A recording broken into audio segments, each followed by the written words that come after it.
Let's call the Brattleboro Select Board meeting of Tuesday, November 16th, 2021 to order. This is a regular meeting. Peter, has the meeting been properly warned? Yes, it has. Thank you. So our first order of business is, well, first of all, I'd just like to thank town staff and my colleagues for arranging this hybrid meeting room for us. I think it's great. Let's see about approving the minutes from November 2nd. Do we have a motion to approve the minutes? Sure. I move to approve the minutes of November 2nd. Great. Daniel has moved to approve the minutes of November 2nd. All select board members in favor, please raise your hand and say aye. Aye. Aye. Aye. There we are, 5-0. Chair's remarks. I just have one remark, and that was driving over here. I saw a lot of people with headlamps and reflectors, and I thought it was great because the few people that I didn't see with headlamps and reflectors were very hard to see, and so were their dogs. So just a note of caution. Does the town manager have comments? I do, thank you. Two for this evening. The first is we had a water main break on Bridge Street. It was relatively small, but it was a substantial enough leak that we couldn't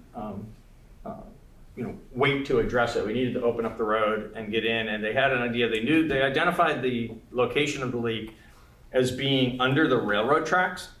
So that made it particularly difficult to address the problem. There was an effort made today to open up on the two sides of the railroad tracks and run a sleeve through rather than actually removing and repairing the pipe. And that was unsuccessful because there are some angles in how the pipe actually passes through that area. And so tomorrow morning, first thing, they'll be reopening. They actually left one of the openings there and put a plate over it tonight for safety. They'll open up the other hole tomorrow and actually do a pipe replacement. They've got the equipment they need. They've got a good plan in place. The railroad folks will be there tomorrow to be assisting in this process. So there's a high level of confidence, not a guarantee, but a high level of confidence that the repair will be made by the time darkness comes tomorrow. And the road will be back open, and water service will have been restored to Whetstone Station and to Barrows and Fisher. Right now they're without water, and there today and tomorrow are substantial traffic impacts because of the work that just has to go on right there in the roadway. So, if there's a further update other than just things are back to normal there, then we'll push a news release out tomorrow later in the day so that folks know what to expect as we go through the week. And my other comment this evening is that we've been advised by Lauren Crisp that he does not intend to run for RTM moderator this year. I wanted to note that just for the benefit of the public understanding that, because we were advised several days ago of his intentions in that regard. And I also want to take advantage of that moment, calling that out, to recognize Lauren for his service. He's been the moderator for 10 years. He was a town meeting rep for 24 years prior to that. So he's provided 34 years of service at representative town meeting to the community.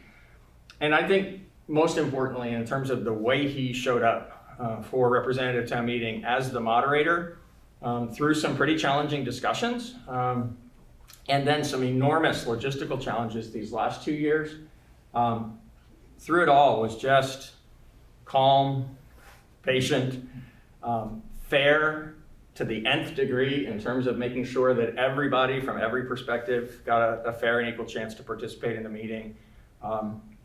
He'll be missed. And the good thing for him is he's creating an opportunity for him and his wife to spend more time in the winter in warmer places and having some fun when he would otherwise have been here preparing for and executing the representative town meeting. That's what I got tonight. Thank Great, you. yes. Thank him for his service, and he'll be missed. Select board members have reports, comments? Oh, yes. Hi, I'm Daniel. Hi,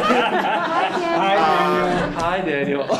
Let's see, Thursday morning, 8 a.m. is the Traffic Safety Committee meeting. Join on Zoom. There is a physical location. There is a physical It's the location. municipal select board meeting room. Correct. But pretty much everyone will be on Zoom. So, Traffic Safety Committee, if you're interested in traffic safety, it's the committee to go and watch and participate in during public participation. Thank you. And also, I want to kind of like acknowledge Lauren's work as town moderator. Like, I remember the first time I saw him do that job, and I'd never been a member of a representative town meeting body before, and I was like blown away by what it must take to handle all of that in a calm and fair way. And so I hope that this is an elected position. I want people to understand this. And Lauren, we're so lucky to have had someone like Lauren for the last 10 years. And I really hope that members of the community will feel inspired to kind of try and jump into those large shoes, so that we can continue to have productive representative town meetings. Ian? I wanted to take a moment to acknowledge Senator Leahy's retirement, and to thank him for his many, many years of service to Vermont and to the United States of America. I remember when I was in 5th grade, I went down to DC and with my class, and he came out from whatever busy thing he was doing to chat with us for a little while. And that couple of moments of interactions with our senator kind of sparked a flame of interest in public service and government, which has landed me here. So I'm just very grateful to all of his work. And to piggyback off Daniel, Lauren's many years of service to the town is going to be missed, and there are big shoes to fill. So, and it's I have my mother-in-law is also a moderator, and so I sort of see that from many angles, and I think it is a very difficult work and commendable job done by Lauren for so many years. So I look forward to seeing who runs. Thank you, Ian. How about on this side? Tim? Yeah, you're gonna go. I do want to just pile on the praise for Lauren, especially. I'll keep it local because Leahy's such an institution, and that's quite a thing too. We just had that news break. But Lauren's performance, odd word for it, but his service, and especially his service in the last 2 meetings, which are, he was blazing away as leading an online meeting, and Brattleboro really led the way as to how to coordinate, thanks to our staff and Lauren and everybody involved, how to coordinate such a complicated thing, which hopefully we won't need again, or maybe we will. I won't comment on that. And thanks, Daniel, for the reminder. I actually have something for that committee, but I haven't done my homework yet, so I will be waiting until next month. My one bit of uncomfortableness at the moment is that I wanted to bring up that I'm a little uncomfortable with the situation that's going on now. We don't have it on the agenda, but with us being at the fire station and no public allowed here with us, I mean, it's implied anyway. I assume, Peter, I know you don't want to get into this conversation right now, but it was cleared with our town attorney Yes, that something like this is permitted. yes. I'm glad of that, but I also wanted to just say that I don't like the optics of it. I really, when we agreed to do this, I sort of did not, in my head, think, well, we're going to have 3 locations, and how that's sort of odd that we have a public meeting going on here where no people can experience it in person. So I don't have an answer to this, but I thought we should take a moment to kind of at least talk about it for a few minutes, about our attitude towards it and how it might make us feel. I don't know if we want to talk about feelings, but just wanted to get it out there that I'm a little uncomfortable with the way this has shaken out, as there's one spot for the public and one spot for us. It feels a little bit like, Well, that's exactly what I said at the top of the meeting, that I appreciated this accommodation. And there is a designated area. Actually, there's 2 designated areas for the public, because the public can be in person at the town meeting room, which is our select board meeting room, which is their regular venue, and Yep. also via Zoom. So Yep. that doesn't bother me in the least. And I think everything's strange because of COVID, and this is just one more strange thing. okay, well, I'll just say that I think the reality of it feels different to me than the concept of it. And to be fair, I was in favor of moving the meeting to this space, and I thought the idea originally was, that was certainly one of our plan A, B, and C. One of the ideas was to have members of the public who were comfortable to join us here. I didn't see the advantage over the select board room personally. I don't currently feel the advantage right now. And I just miss that idea that we can have people who really want to join us in person, even if they're discouraged to do so. They are not able to do that right now, and it just makes me uncomfortable. So that's all I need to say. Jess, do you have a comment to make? Oh, I see a hand. Oh, Yeah, it's tough. It's easier. It's easier on I can see Zoom when you're just everybody's like, hands at once. Now I'm in a tennis match. Right, which I love. I would like us to have a proper warned discussion about how to go about this. So I'd like for it to be on the next agenda. Duly noted. Thank you so much. Jessica, do you have a comment to make? about the meeting? Sure, just one more reminder, like I did last week, on Thursday at 6 o'clock, there is gonna be a workshop on housing in Brattleboro. I think it's important to tune in or attend. It's gonna be on Zoom. Is there gonna be an in-person option Yeah. to join? Yeah, there always has to be an in-person option for any of the meetings, because we're not under state of emergency any longer. So everything will be on Zoom and have a physical location, and I don't know exactly the physical location. I'm sorry, I It's a should have select board prepared meeting. that, but, Yeah, select board meeting. in the select board meeting room, Yeah. 6 o'clock on Thursday. Going to be an important conversation and opportunity to give feedback to the planning department and the contractors they're working with on the housing study. So that's my comment. Thank you, Jess. Thank you. All right, are there members of the public who would like to speak? I can't see if there's anyone on Zoom or in the select board meeting. I'll rely, I see Kurt. Hand up. Kurt Danes, would you like to join us? Hello, Kurt. Hello, I would, thank you. Wow. My name's Kurt Dimes, I'm from Brattleboro. I work with Brattleboro Common Sense. I bet everyone has noticed the demonstrations and counter demonstrations at Pliny Park about abortion rights and right to life. I want to comment because I think it bears a lot on the state of the health of our society, that we don't seem to have a good conversation going about that. I mean, these students from Thomas Aquinas came to protest at Planned Parenthood, and I spoke to them, and no one else has spoken to them.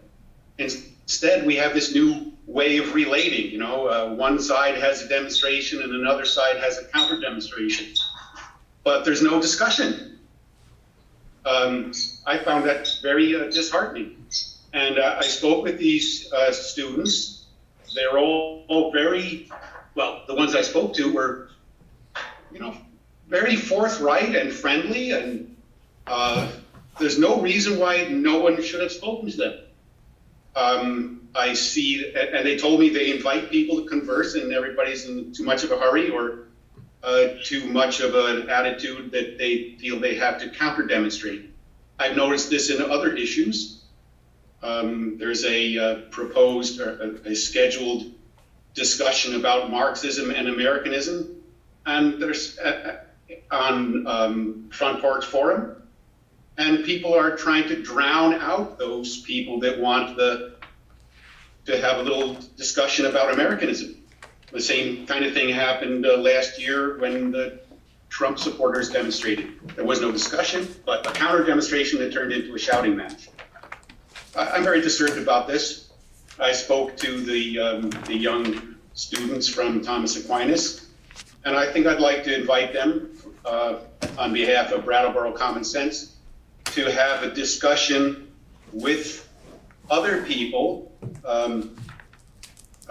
supporters of the right to choice, perhaps not about abortion, but about this inability in our society to talk.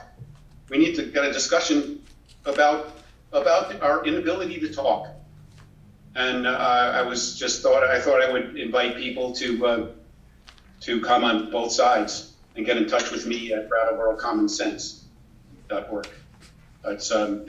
It bears on the health of our society that we need to be able to talk, and we need to learn that again.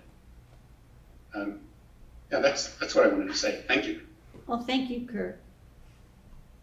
Anyone else like to say something that's not presently on tonight's agenda?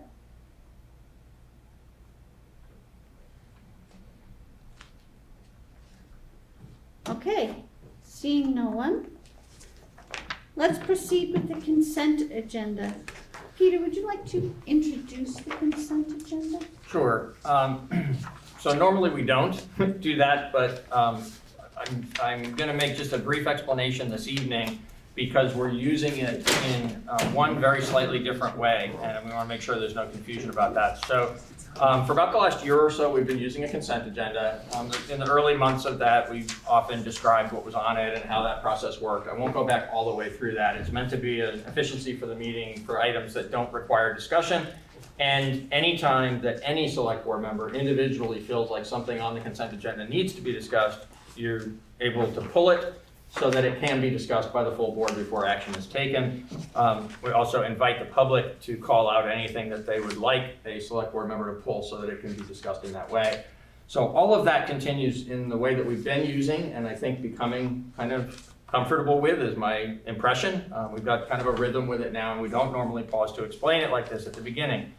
Tonight we are because item B of the 5 items, A through E, that are on the consent agenda this evening, item B is the first time that we have taken an action, if you choose to do that, under the consent agenda where you're acting as water and sewer commissioners. It had struck me in a few recent agendas that we had very minor items related to the utility operation under water and sewer commissioners for you to have discussions about in exactly the way that we have stopped doing on the regular agenda, because there's just some routine pieces of business that don't really need discussion. There's always full documentation related to those items so people can know what's going on. And as I said before, any of you can pull it if you think it needs to be discussed.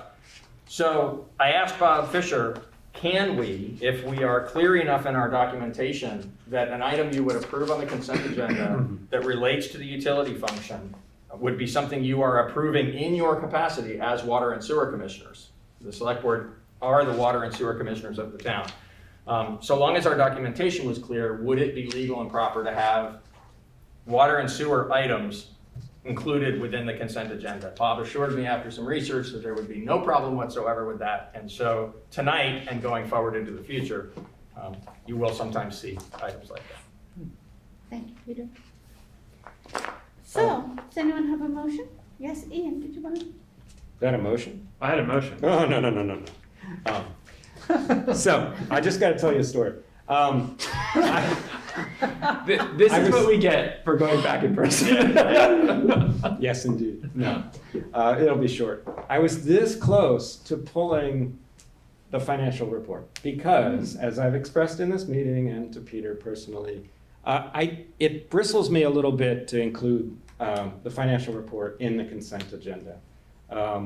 I just feel like it has a perception, if not a reality, of just check, just saying, oh, everything must be fine.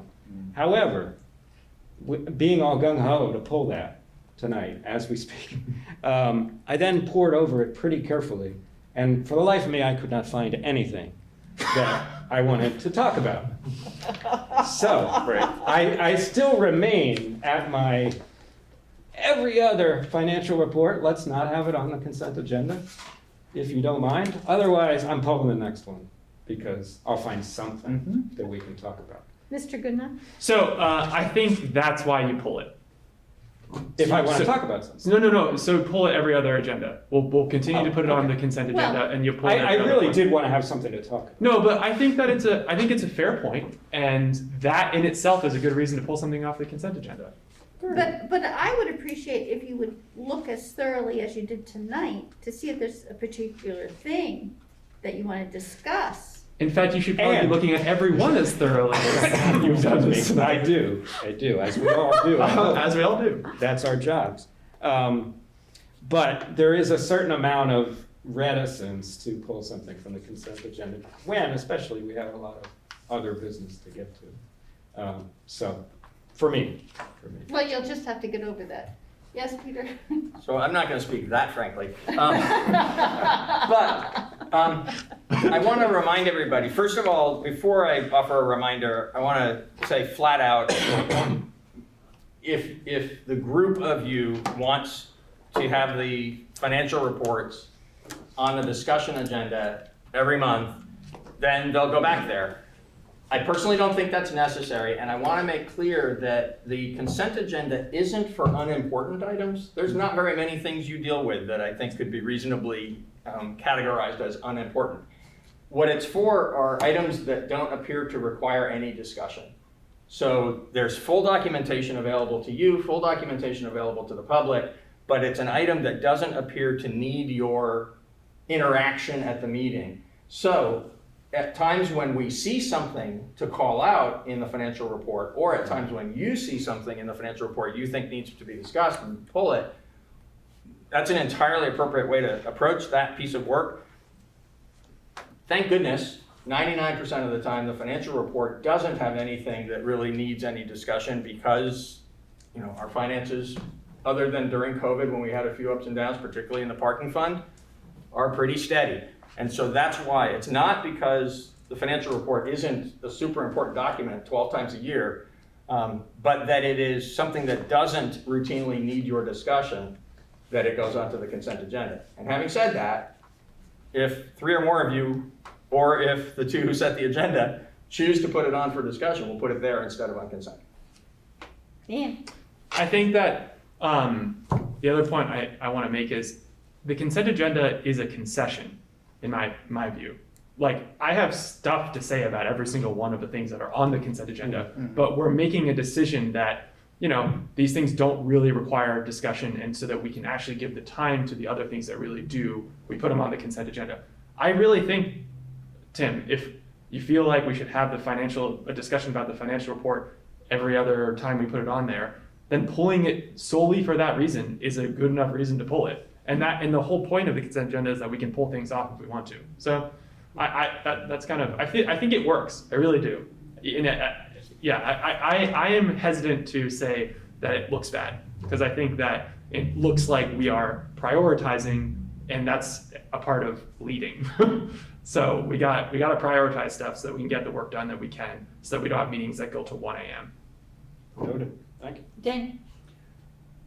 I think for simplicity's sake, I would like the financial report to just be part of the discussion agenda every month. And when we have nothing to say about it, that will be a quick discussion.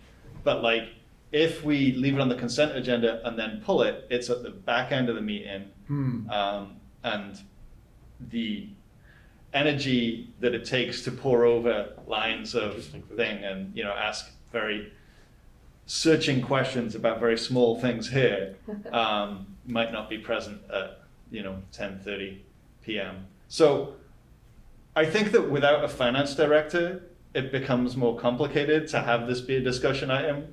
When John was here, I remember some sort of very arcane discussions that in my early days on the board were helpful to me, and they were helpful during budget season because I understood the budget more. And we're in budget season right now, so I think it's an appropriate time to at least make space for discussion around the financial report. And if we don't want it, we can always put it back on the consent agenda later on. But I would just want to put my voice in for at least making the space for discussion on a regular basis about it. Tim? Can I just get a clarification? If we pull from the consent, does it have to go in the back end? The reason that you do that is, again, the prioritizing process. So in the formulation of the agenda, the determination has been made not just solely by staff, like do in the first instance, bring things forward to the chair and the vice chair, but in the end, the chair and the vice chair have control over the agenda. So those items that have been determined to be straightforward enough, sometimes they have significant money attached to them, sometimes they represent importance in some other way. But they are so straightforward as to seem as though they don't need discussion. Because of that prioritizing action, the way that a consent agenda normally is used, you can make your own rules for how you wish to use it, is that if something gets pulled from it, it goes to the back of the discussion agenda, because often on the discussion agenda, there are people who are in line basically to come and address those items. You know, we've advertised to the public, this is how we're going to go about it tonight. After the consent agenda, the first thing is X, the second thing is Y, and so on. Mm-hmm. So if a consent agenda item gets pulled and turns into a longer discussion and delays that forward progress of the meeting, that's, you know, that's the basis on which a consent agenda item that gets pulled is, under normal rules for a body like this, Right. moved to the end of the discussion. Or arguably, it also gives time to for people to come in to I a think- meeting and react. I think that's a fair point. Yeah. Also, yes. I Particularly in the days when there was more in-person communication with the public. I think given that, those realities and trying to balance that, I think I would agree with Daniel's request to keep it on the discussion agenda. Jess? No, I really appreciate Daniel's point about maybe not getting to it at the end of the meeting at 10:30 when we're all a little bleary-eyed. So yeah, I definitely am on board with putting it on the regular agenda going forward.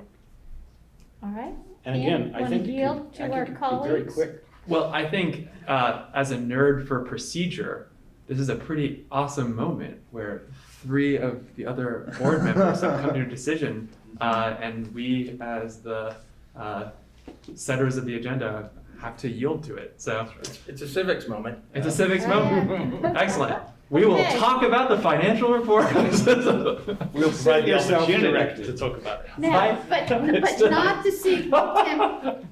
Let me just clarify that you do not object to it being on the consent agenda this evening. Not at all, because again, I really It's looked pretty for something. unremarkable. All right then. Thank you. Is there a motion for the consent agenda?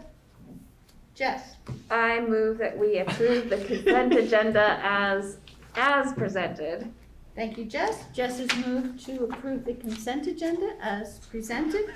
All select board members in favor, please raise your hand and say aye. Aye. 5-0. All right. All righty. New business. The Downtown Brattleboro Alliance proposed FY23 budget and work plan. Are there representatives from the DBA present who would like to speak to that?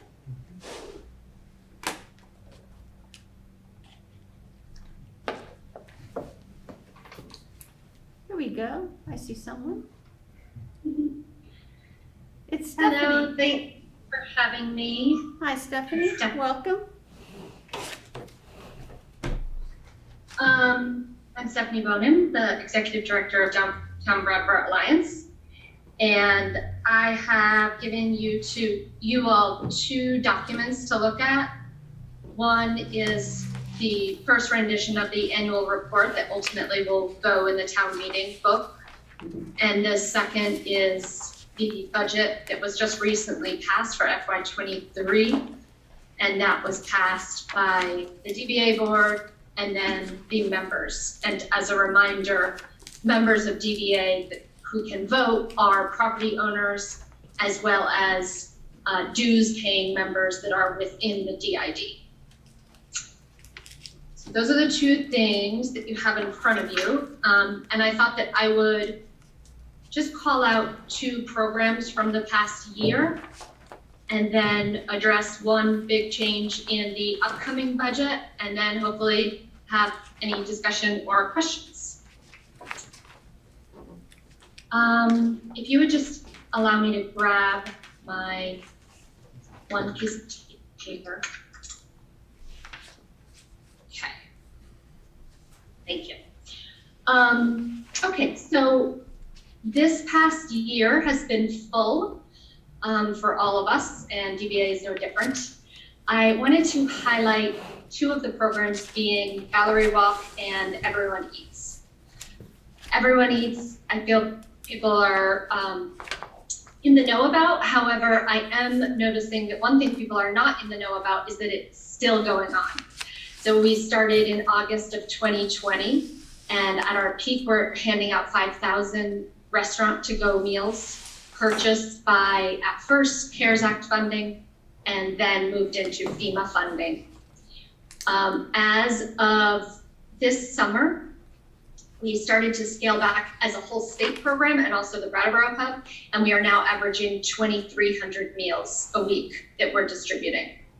We have worked with 30 restaurants. We've worked with over 25 community organizations, and I've worked with countless volunteers to distribute all of those meals. So I definitely am representing hundreds and hundreds of people in our community that have made that happen.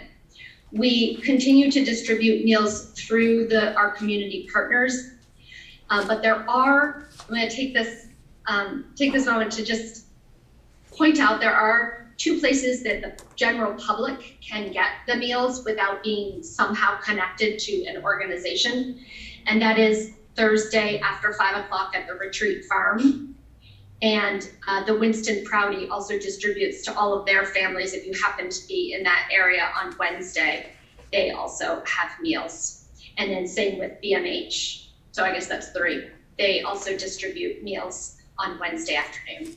So that was a lot of information, Brattleboro.com, and also my email, Stephanie@Brattleboro.com. I can answer any questions about the Everyone Eats program for the viewers that are watching and want to get a meal.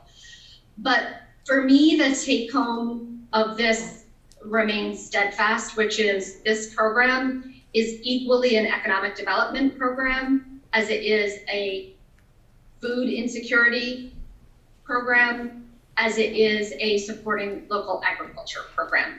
And that is what I adore most, is that we all are working together, but even more importantly, we're using that dollar as even more than a multiplier effect. We're using that dollar for multiple things and having that impact be so much greater.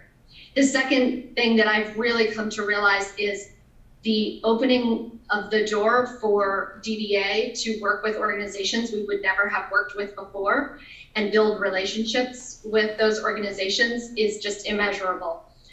Relationships are what makes a community hum, and Everyone Eats has given us that incredible opportunity.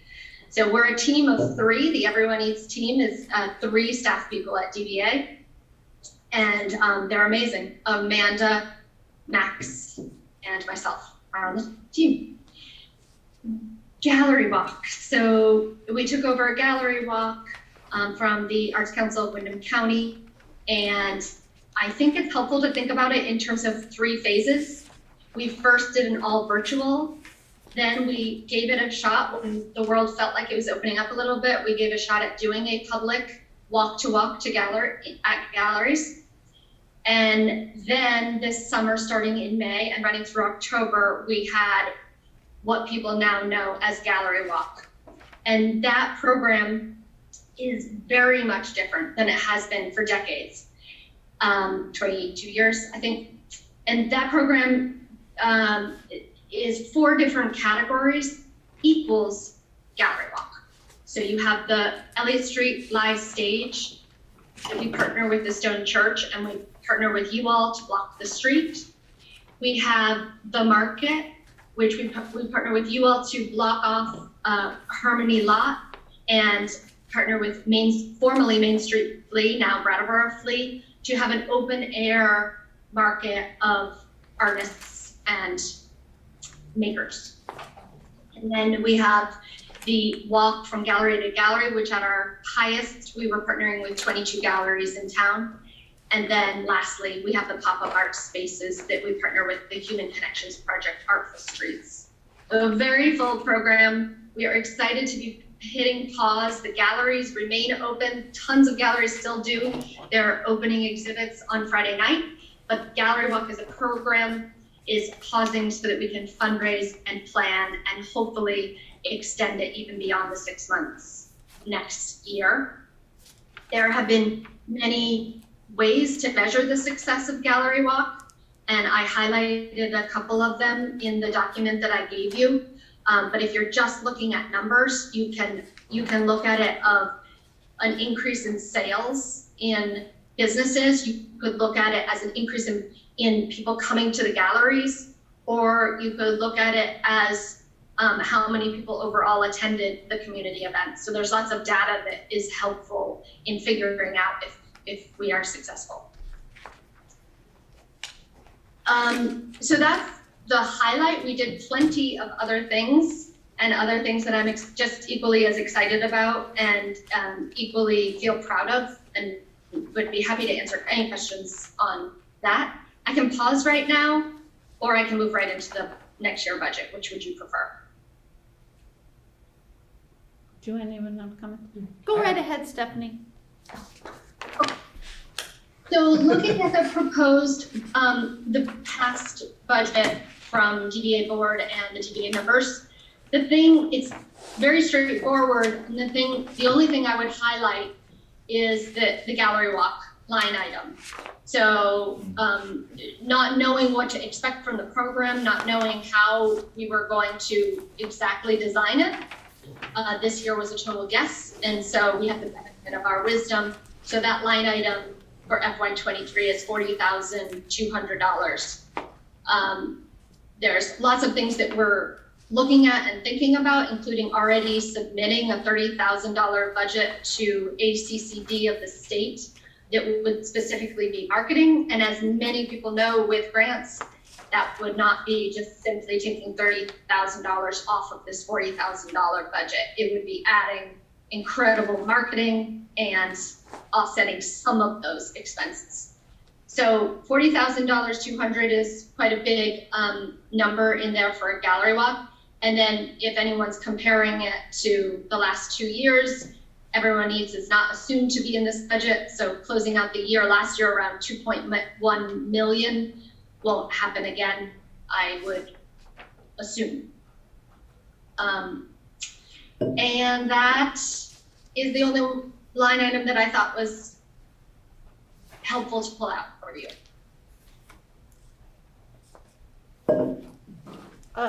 So Stephanie, I understand that you are asking the select board to authorize the adding of this item as a warning for the town meeting, right? That's your goal this evening. I don't know about the terminology, but the $80,000 is what Right. I'm asking town meeting to approve. Right. And so this $80,000, how is that in relation to what was asked for last year, for example? Exactly the same, level funded. Okay. And in fact, since we started getting this funding starting in 2006, we have never increased it beyond 80,000. There were several years that we went a little bit lower. But to answer your question directly, last year we asked for 80,000. Okay, yeah, that's helpful because I think, while your discussion points were about everyone eats and Gallery Walk, which were both amazing programs, and we commend you for those two programs. What you're actually asking for is level funding, and I think that people should understand that from a budget perspective. That's what you're asking to collect an assessment on properties in the downtown district. And that little piece, that financial piece, is what you're asking us to decide tonight to put on the warning for town meeting. And I'm in favor of that. Anyone want to comment on anything? Yeah, thanks. So the money comes from an assessment that downtown property owners pay as part of their taxes. It's in addition to their town property tax? That's Yes. correct. Right. Yes. So the property taxpayers at large do not fund DBA. That's correct. And that's why this item has to be on the warning Right. if it's to be approved at all. The select board's action isn't to approve it, but to place it on the warning because RTM is the body that has the authority to actually impose taxes. Right. So there's the regular taxes upon everybody and this particular additional assessment on the downtown property owners. Great. Can I say one more thing that isn't about money? I guess it's all about money. I was sitting here and I was sort of like, yes, gallery walk, yes, everyone eats, as if like, you know, these are just run-of-the-mill, everyday things. And I actually kind of had this little moment of like, oh no, wait, actually, these are really amazing. And thank you. And like, you know, gallery walk this year was, considering the year we've had, was quite a spectacular thing. And everyone eats has had such a huge impact in the community. And I'm really glad that it's continuing. And I hope that many people who are watching that weren't aware that it's continuing will be able to access it as well. And so, yeah, I just wanted to kind of like wake myself up out of my little rocking chair about those two things and say thank you. So, thank you. Yeah, thank you, Stephanie. I mean, there really are two separate things. There's this wonderful work that you do, which is actually separate from the special assessment request, so. No. It's not, well, maybe I was confused. I always do a kind of a 6-month check-in and a 12-month check-in, and the $80,000 is essential to our budget. We fundraise beyond $80,000 to do, but $80,000, it absolutely plays a role in Gallery Walk and in all the programs that we do. Great, okay. Okay. Oh, I had 2 quick questions. Well, first of all, I'll pile on some praise. I mean, Stephanie, I think you've been doing an outstanding job. One of the most obvious ones is Gallery Walk, but also Bloom, of course, which is your name for the downtown flowers now, I think. I had a question each on one of those, on both of those. You were mentioning some numbers on Gallery Walk and you lost me for a moment because I think we're only looking at FY23. So were you saying that Gallery Walk's line item is going up from something like 40 to 47? Because I have 47 for Yeah.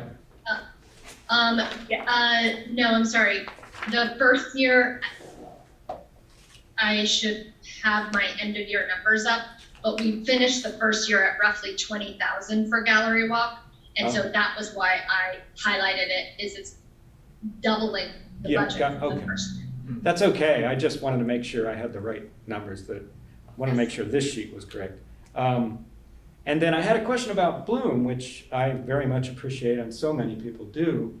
I saw that you mentioned that the truck was pretty much crowdfunded, which is terrific.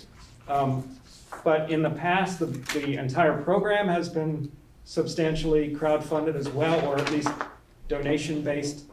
Can you give us a general idea of how much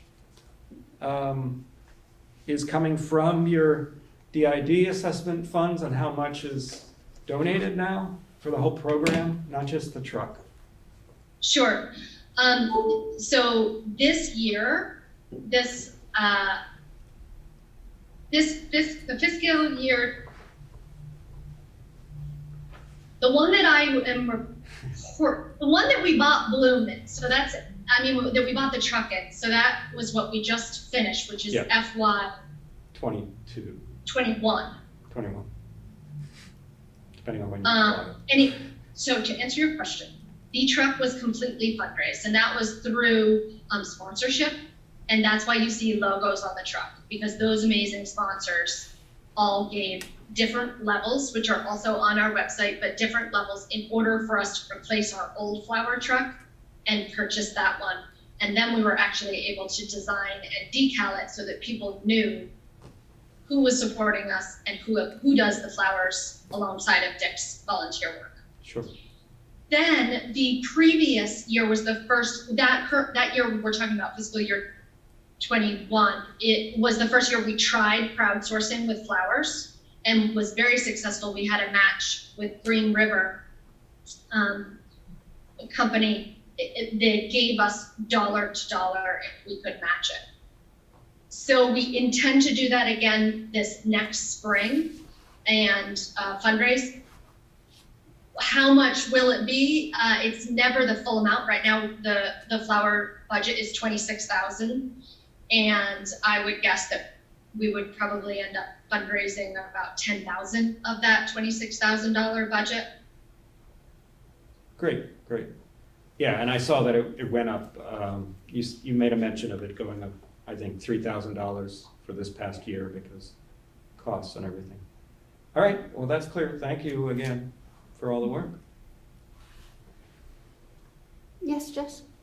Sure. Hi, Stephanie. I just, I want to do the pile on praises thing. I just want to say I work a lot with economic development folks, and I just really appreciate the way that you approach this work, looking at the entire community and the entire community's needs. The Everyone Eats program is just so incredible, and yes, has economic development outcomes and also acknowledges that there are needs in our community and brings those two together in this brilliant solution. And I also love how accessible you've made Gallery Walk, so that it's just something that anyone can encounter and run into on the streets, and it's really beautiful. And I just want to thank you for the work that you've done.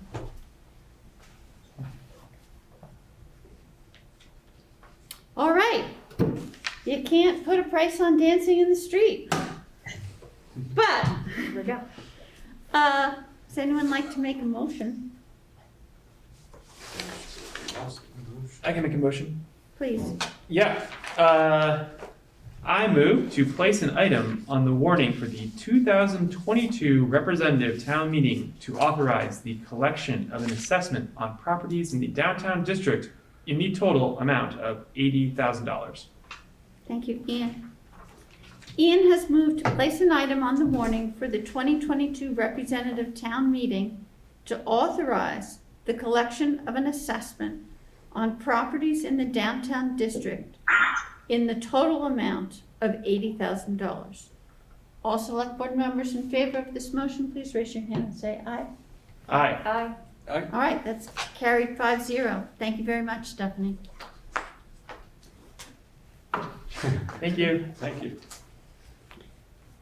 Okay, the Southeastern Vermont Economic Development Strategies, or SeVEDS, the FY23 budget request. Is there a representative from SeVEDS who would like to speak to this? Is Kurt currently trying to speak? Okay, very good. Is that Adam? Yes. Yeah. Yes. Adam, Hello, everybody. welcome. Please join us. Tell us Great. about your budget request. Sure. Thank you for allowing us to present here this evening. Nice to see everyone. My name is Adam Bernold. I'm the Executive Director of the Brattleboro Development Credit Corporation. And of course, we've presented to the Select Board many times, and you're familiar with our work. But for those at home, the Brattleboro Development Credit Corporation and SeVEDS are affiliate entities, both whose mission is to focus on growing the economy of the Wyndham region. And we do this through what's called a comprehensive economic development strategy. And that strategy really informs all the work we do. So rather than taking a lot of the time this evening to go into that, I invite the public to go to our website, brattleborodevelopment.com, where we explain that all in great detail. All of our contact information for the staff is available on that website, and happy to speak with anyone who has questions. So instead, this evening, we thought maybe we would just highlight two of our programs to help start a conversation with the select board and be able to answer questions about those programs or really any of our programs. So I have with me this evening two of my colleagues. I have Alex Beck, who's here this evening, and Jennifer Stromston. So I think Jennifer maybe is speaking for one of our programs. Jennifer is the Director of Programs at the PDCC, and she's going to be speaking about one of the really the SeVEDS-driven focus for many, many years, which is our workforce development program. So Jennifer, maybe I'll turn it over to you. Hey, thank you. Yes, I'm going to be brief. I'm really just going to highlight, so our Workforce Center of Excellence encompasses a lot of activities, and we're going to kind of touch on two a little bit in depth tonight, because sometimes it's more fun to give you a little bit of detail rather than just like lots of, you know, stuff that sounds vague because there's so much to talk about. So I'm going to talk a bit about our high school work, and then Alex is going to talk about kind of the immigration support system stuff. So one of the things that was pioneered several years ago, actually by Alex, was was sort of a nascent high school program. And 3.5 years ago, we hired Christy Beatty to be a full-time coordinator of what we call the Pipelines and Pathways program. Christy works with all 4 of the Wyndham high schools and the Career Center, the Wyndham Regional Career Center. And this is year-round work. That's all that she does all day. And there are a lot of different ways that we do this work. We go in and work with guidance counselors and train them and work with them to implement kind of this 14-week course that we do. We bring in career spotlights, like STEM classes, can have local professionals who work in science and medical fields and kind of talk with them and have mock interviews and learn more about those fields and get some kind of like mentoring going on. We're really taking a broad approach because our dream would be holistic career education that begins in middle school with kind of kids visioning and dreaming, and then helps them build skills. Uh-oh. All right, I think we lost Jennifer, so I'll pick up on that while she. Sort around the country. My bad. Jennifer, you're fading in and out. How's that? You're back. We can hear you. We got you. Sorry. Thank you for signaling to me. Anyway, so I'm just going to tell you about 2 very specific things that take place in Brattleboro. We just last week had the Sophomore Summit, which is in theory an annual event. There was a little interruption with COVID. We had 120 kids participate from Brattleboro, the Wyndham Regional Career Center, Brattleboro High School, and Bellows Falls High School. And that's a day-long event. Tom Bodette was our keynote speaker from the Hatch Space, and kids got to sort of go all around town to different workshops. They had different tracks just based on interests like, I like helping my community, or I want to work with my hands, or I'm really interested in money and finance. So I just list off some of the cool partners that were part of this. We had GPI Construction, Welch Masonry, the Hatch Space. The kids got to visit that and do things there. Kids got to explore creative careers at Stone Church and New England Youth Theater. We had our business team work with kids on an entrepreneurship workshop. The Downtown Brattleboro Alliance, Stephanie, helps kids understand sort of small business and that career pathway. Wyndham County Sheriff's Department, Brattleboro Town Government, thank you, Peter Elwell, and other folks from the town government. And kids got to go to Vermont Technical College and kind of in their anatomy lab, explore healthcare careers, and Against the Grain, provide delicious food and kind of do a little, kind of talk about some of the manufacturing careers that are available. So that's just like a little taste of it. In other years, we've been able to do more field trips, which we hope to return to again, taking kids around to different sites to really understand what's available to them. Thank you to the Boys and Girls Club, and the Hatch Space, and our home base was the Latches Theater, which was just fantastic. So all of this, is obviously to help the kids figure out how to sort of make good choices and align their career interests and passions with choices they're making about classes and what they'll do after graduation in terms of education or training. I got to work on a workshop, and it was really fun to see what the kids were interested in. It was an incredible range. From endocrinologists and veterinarians to people who want to work in local government or be EMTs. Of all the kids, we sort of asked them what their goal was in terms of, we don't talk about like how do we get our kids to stay here or come back here. About 90% of the kids that I worked with would like to come back here ultimately.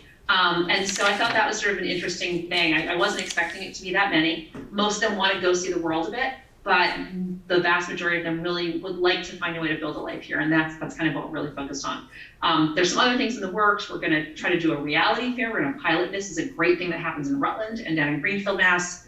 So we'll hope to do that in Brattleboro this year. And we also had a chance to do an intensive this summer. We had a grant from Vermont Department of Labor, and we took our curriculum that we do in career education in the schools, and we shrunk it down to a 4-day intensive. It was super over enrolled, so we were only able to accommodate half of the kids who wanted to do it. We had 29 kids who completed it. I mean, they showed up every single day for 4 days and did everything from kind of listen to the Department of Labor, tell them about what the jobs are and the training opportunities.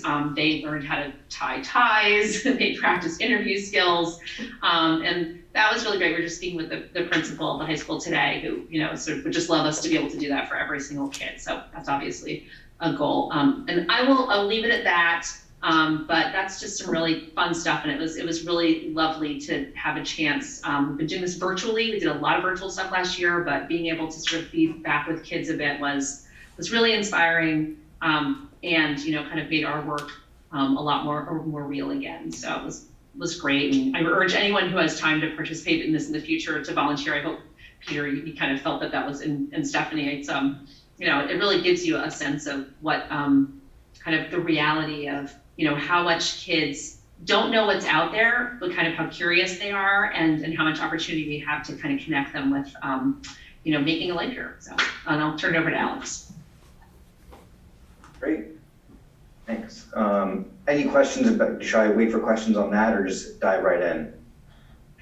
But dive right in, please, and we'll answer questions. Yeah, so first, the most recent news that I think most of you are familiar with is a few weeks ago, the Multicultural Community Center of the ECDC opened, which is, a really great sign of progress in the larger work we've been doing in developing better infrastructure and support for immigrants of all kinds in our community.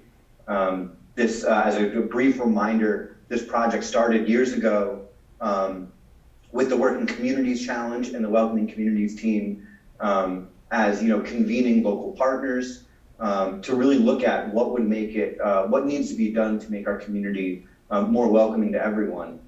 And with the SeVEDS, which continually point to the need to increase our population, it was pretty clear that supporting greater in-migration of all people was a priority. And so the opening of this office was years of work in the making. And we're thrilled about that.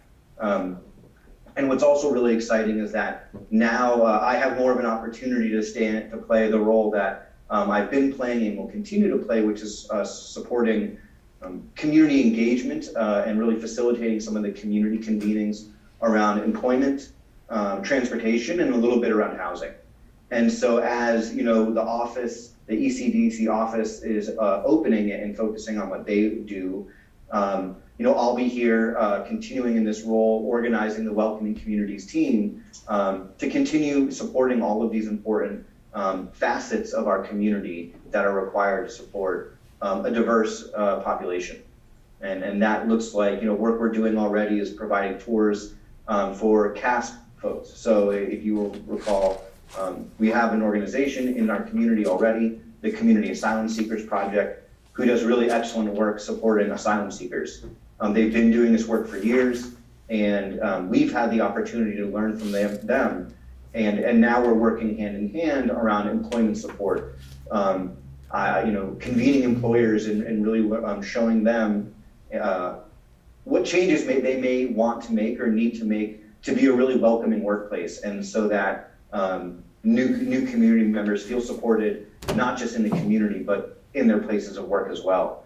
I recently went to Burlington, where they have major employers who are already employing refugees at quite large numbers, and so been doing research around the state about what that looks like and bringing those resources and those tools and ideas back to our community.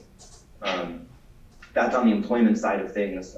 Coming up later this week, we're hosting also a similar event for landlords. We've done some research on what the best practices are in renting to new Vermonters or to new Americans, and really just providing some organizational support around that.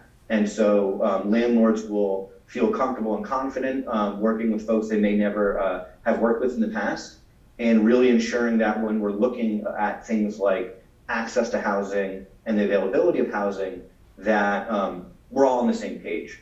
And so our housing providers are going to be on that call as well and explain what their role in the housing landscape is. So it's not setting up separate infrastructure, it's really building inclusivity and this welcoming component into the existing relationships and infrastructure that exists here in our community. I'm happy to answer any questions. Sure. Let me start by just thanking you for this presentation. I thought that Alex and Jennifer's presentation was each very interesting and good work that you do. But I just want to make the same distinction I made earlier, that what the select board's task tonight is to see what our thoughts are about placing an item on the warning.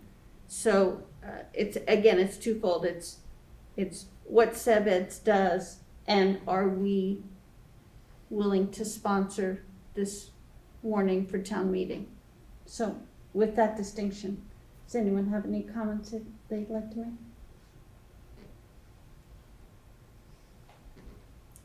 I just have some questions. Please. Awesome. So my question is, so we're putting this $3 per person, a total of $36,147 potentially to town meeting for a vote. I'm just curious, so the request as it's worded, I see in our motion, is that this funding would go towards SeVEDS specifically. Could you tell me the difference between SeVEDS and BDCC, and are these two programs that you've just described part of SeVEDS or part of BDCC, or just since it's my first year, just want a little clarity. Absolutely, and this is not, we've gotten much better at the clarity around this. So again, the BDCC and SeVEDS are affiliate entities. BDCC helps create SeVEDS, which SeVEDS is tasked with looking over the horizon and really trying to understand the future and what's needed to plan for that future. So back in 2010 and 2011, SeVEDS was talking about the future impacts from a demographic change that nobody had heard really about or understood, and that was that we were going to have a workforce challenge based on the depopulation and the aging population. Of course, here we are. So that that was really one of the earliest convenings was around that population. So SeVEDS is its own entity, has its own board, has its own budget, but it has no employees. So instead what it does is contract with the BDCC to implement its mission. So the SeVEDS board gathers every month. They look at trends. They start to chew through data about housing, about the economy, about healthcare, housing, childcare, all these different aspects of the economy that aren't always necessarily directly related, but that they want to dive deeper into. They start to really understand those. They bring in outside speakers, data. They develop what we call internally strategic priorities.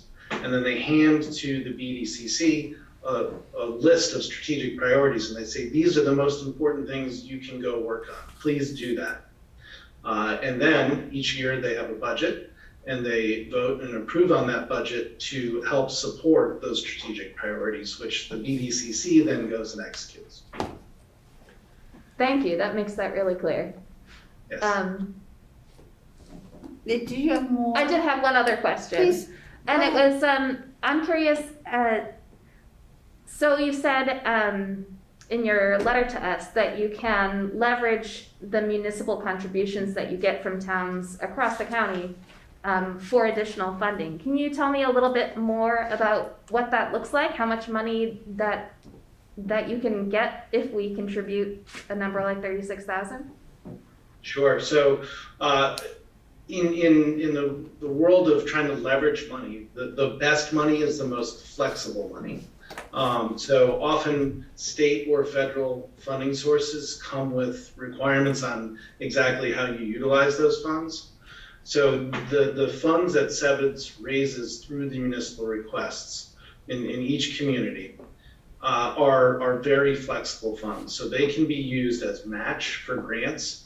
So typically we see a ratio, and Jennifer will have the data handy for me for this year, or the most recent data, I think, for what we leverage. But if we bring in $100,000, we're looking to leverage dollars probably 30 to 40 times. I don't know, Jennifer, do you have last year's numbers?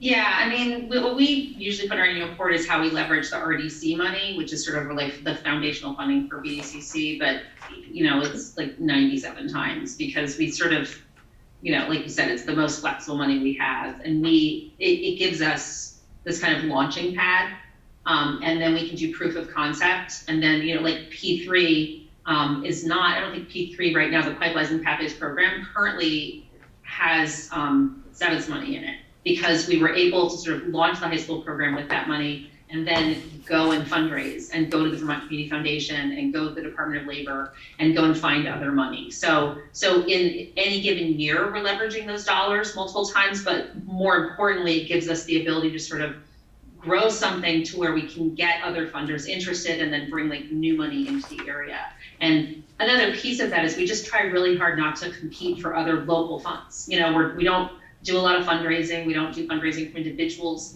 for the most part. And that's really important to us too, that just in principle, we're trying to bring new resources into the area, not just for our programs, but last year, I'm gonna have to dig this number out, but I think we helped other organizations bring in around $4 million worth of grants, whether it was helping with grant writing or administering a grant, whatever it was. So that's just a huge operating principle for us, is trying to like go get other money. Great, thank you for explaining. That's great. Daniel. Thanks. Jessica, thank you for those questions. They were very good questions, and they spurred me to questions of my own. And I also want to say thank you to the presenters for that sort of deeper dive than usual into the programming. And it's programming that's provided by BDCC, as I heard it. And you can correct me if I'm wrong. And the kind of whole what is SeVEDS thing has been a question now for many years. And tonight I heard a description of what happens at a SeVEDS board meeting that was more full and more enlightening than I've ever heard before, and I thank you for that. And so I took a quick Google, sorry, but it was educational. And so I wondered whether the board meetings for SeVEDS were open to the public and whether the minutes for those meetings were available to the public in an easy to find way. So I just wondered if you could answer that first of all. Sure, yes, our meetings are always open to the public. The minutes are available upon request. I think historically, years ago, we had those posted, right. But that's not been a practice that we've been following. But it's not for any purposes to certainly, not sharing them. I think it's more just back to an administrative practice that we'd be happy to find ways to do better at. Great, thank you. Yeah, I mean, I see minutes up to sort of 2019 and then it stops. And I just think that in terms of goodwill from the community towards this project that many towns in this county are asked to fund, the easier we can understand the distinction between BDCC and SeVEDS, because I think BDCC is doing good work, you know, and I would like to feel more enlightened, I guess, around what SeVEDS is and how it's distinct or not distinct. And if it's not distinct, you know, let that be said, you know. And town meeting will ask these same questions, you know, and then they will decide whether they want to put this money towards SeVEDS. So I'm fine with putting the item on the warning at the amount requested, and I hope that further enlightenment can happen. Ian, do you have other Sorry, I will attempt some further enlightenment for All right, wonderful. my fellow board member, Mr. Quick. Jennifer, I just wanted to thank you for your portion of the presentation and just say I wouldn't mind hearing maybe putting a law office on the group of employers that you sort of taken around to, because I definitely know that employment was what brought me to Brattleboro. So definitely some education there. My question is pretty straightforward. How many towns in Windham County pay in? And is the 3% rate based on everybody paying in at 3, or is it based on some not and some paying in, and so this is the rate that can fund you at the level you need to be funded? Yeah, great question. So it's $3 per capita that we request. And last year we had funding from the most amount of municipalities since we started this. And as a reminder, the town of Brattleboro was the first municipality that supported SeVEDS. It was a partnership with the municipality and BDCC to help create SeVEDS. It was funding that. And then after a year, it said, wait, this doesn't feel right. We're the only ones doing this, and this is a regional effort. Go match what we're doing. And so, you know, that was the greatest gift, direction, however you want to describe it, to SeVEDS, because from that, we went out and started meeting with all those different municipalities and providing the education on the work that we were doing. And it was a rough and bumpy road for many years. But this past year, we had funding from, I believe it was 14 different municipalities. It was 18, totaling, Jennifer, you have it right there. I don't remember the amount of money. It's just over $100,000. Normally, we probably averaged closer to 14 or 15 towns over the last several years, in about $97,000 or $90,000. But what this equates to is about 84% of Windham County's population goes on town meeting day and approves funding for the SeVEDS municipal request. And we ask everyone. I mean, we continue to ask everyone. I'm going to Searsburg tomorrow. I don't know that they'll ever approve this. This is not, you know, necessarily in their operating mode, but it's important that we do that. And I think, as Adam kind of, you know, alluded to, it's been a really good thing for us to do. It keeps us honest. We have to go out there and meet with all the select boards, and every town has a very different perspective on this, and build those relationships and get direct input all the time. So Tim. Feels like perfect timing for my at least 4th or 5th annual reminder that because it can get lost along the way, that Brattleboro has a certain advantage here over other towns, because we are proposing to take this from our program income, specifically designed for housing and economic development needs.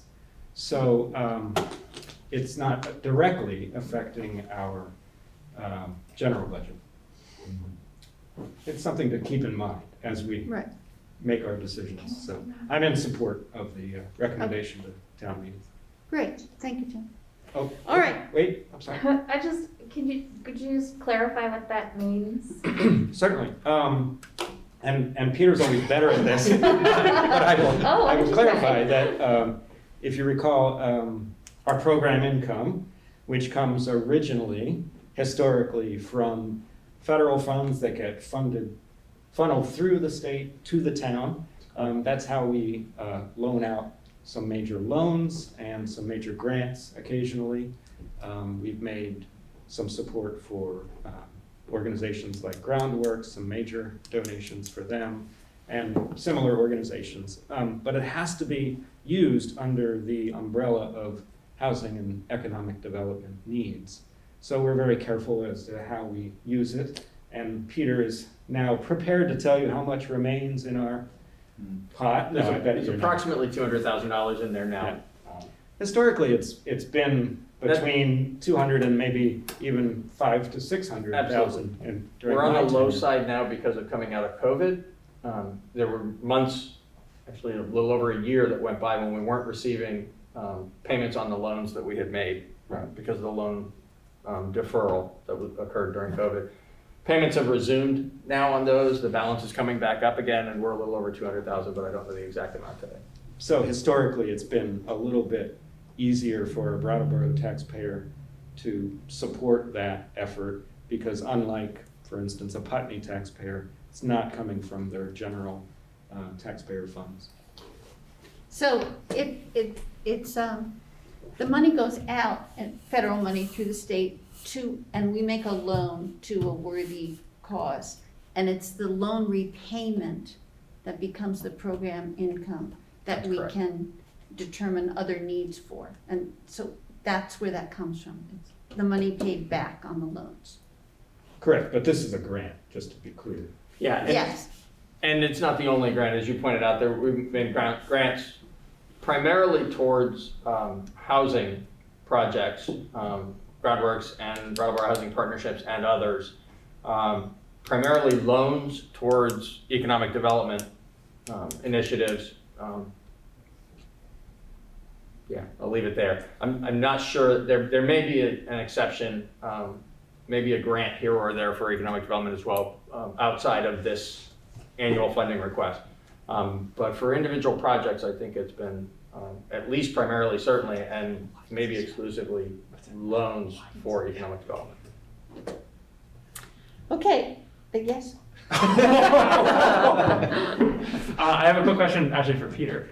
Well, I don't know if you'll be able to answer it, but I'm just kind of curious, is it unique to Brattleboro that we can, because of our size, that we can pay for this using program income? Or is this maybe like a thing that SeVEDS could suggest to some of the communities that haven't been willing to pay? No, so the smaller communities in particular, I actually would look to the BDCC team who might know. It's possible that in Rockingham, they have a program income fund. I don't know whether they do or not. Yeah. Or even possibly in Wilmington. But outside of that, I think it's unlikely that any other Windham County town has such a program. Yeah. And also unlikely they have the wherewithal to start such a program. So there are many other communities around the state of relatively our scale, those that are in the 5,000 and up range, particularly those that are our size or larger up north, that have these kinds of funds because they have a more robust municipal participation in housing and economic development activity. Okay. Yeah, I would add to that. There are some communities that use 1% funds, so the select board does make a direct approval versus a municipal approval, but those are few, just a few. Okay, I have some questions and comments. First, I want to appreciate the demographic analysis that you sent. I think it's really helpful to have this data on demographic change in Windham County, especially with the new census.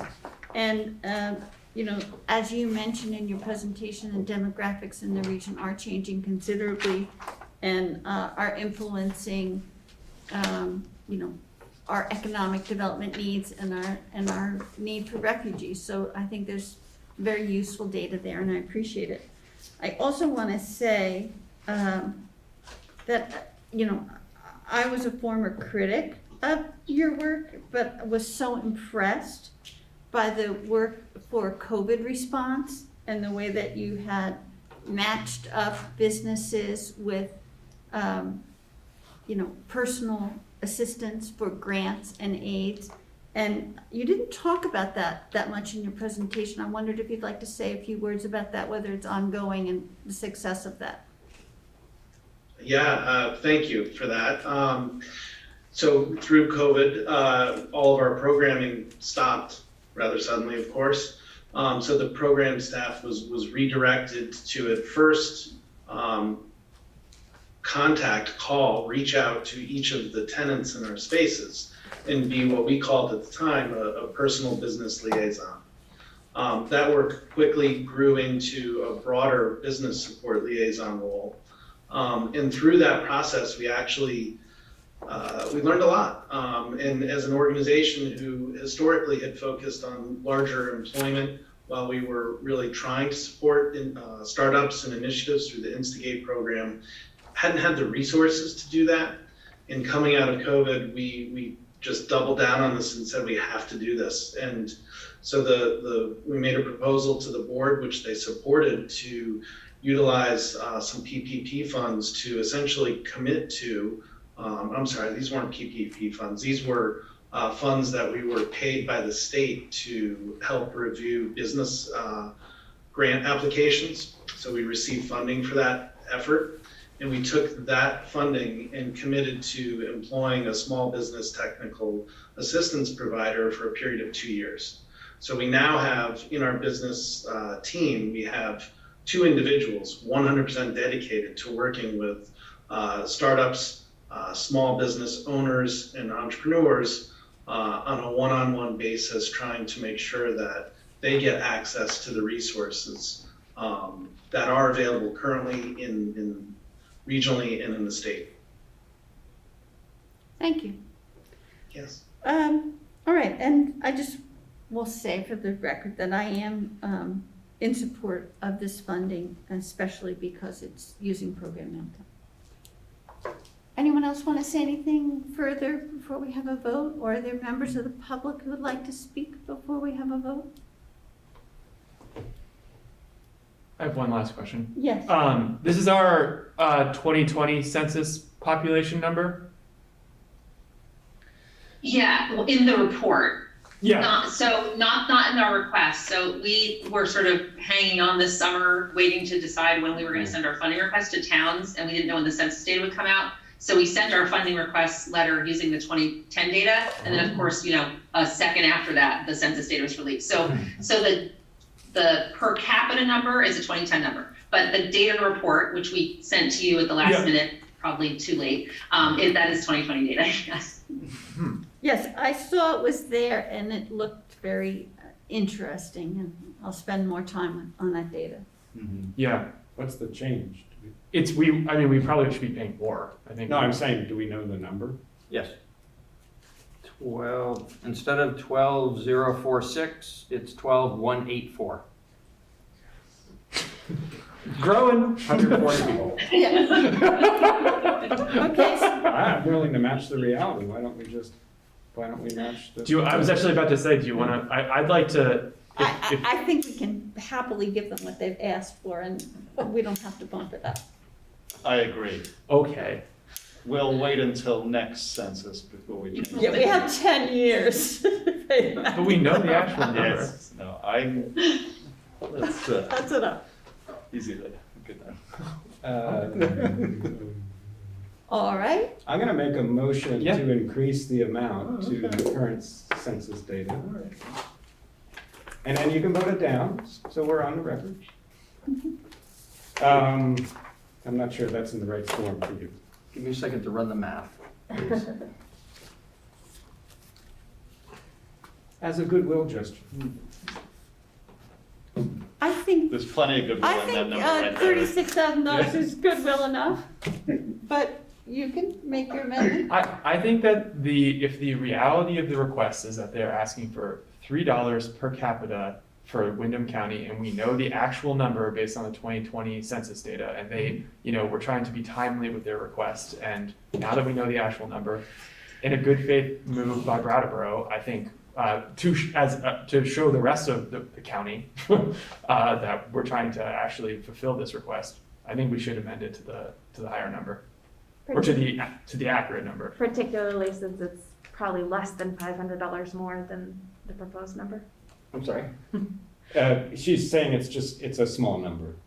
You have that? It is a small difference. 30 May I? times 140. So using last year's, the request we had received was $36,147.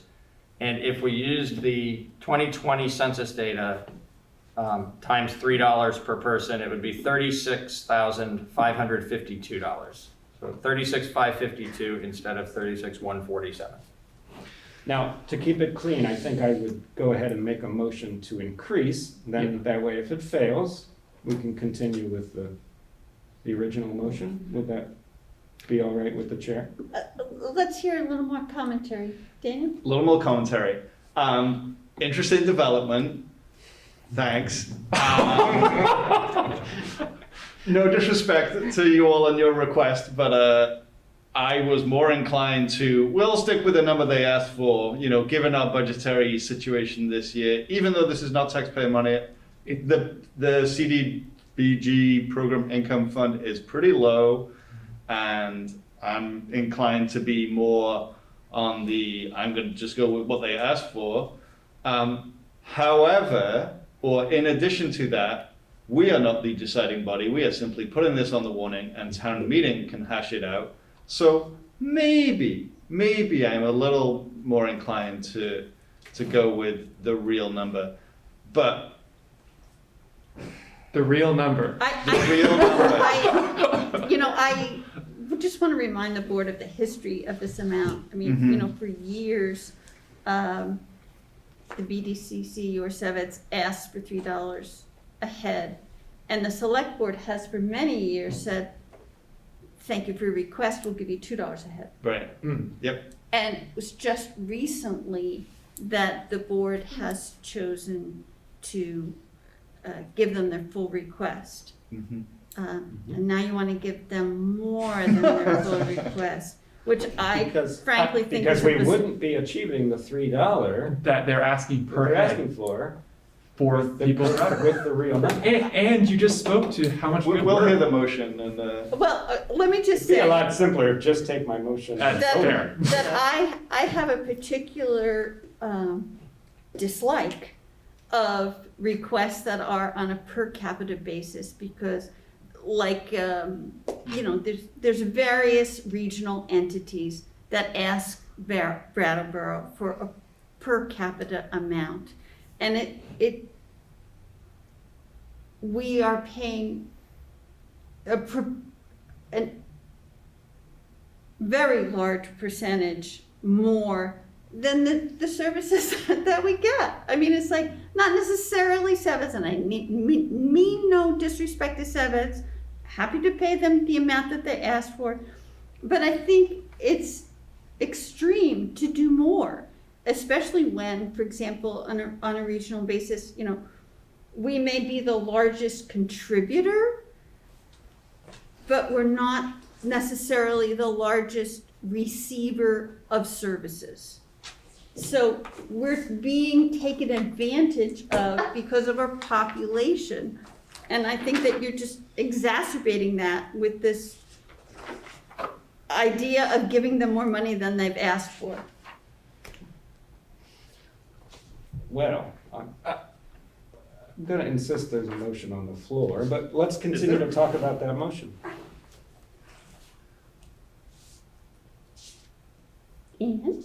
I think I just want to direct my comment to my fellow board member, Mr. Quiff, that as I seem to recall in our last meeting, there was a discussion over $5,000 that was just not correct in the budget. Yeah, that's right. That's right. I would say that That's using correct. that same methodology when we have access to the correct number, that we could apply that here.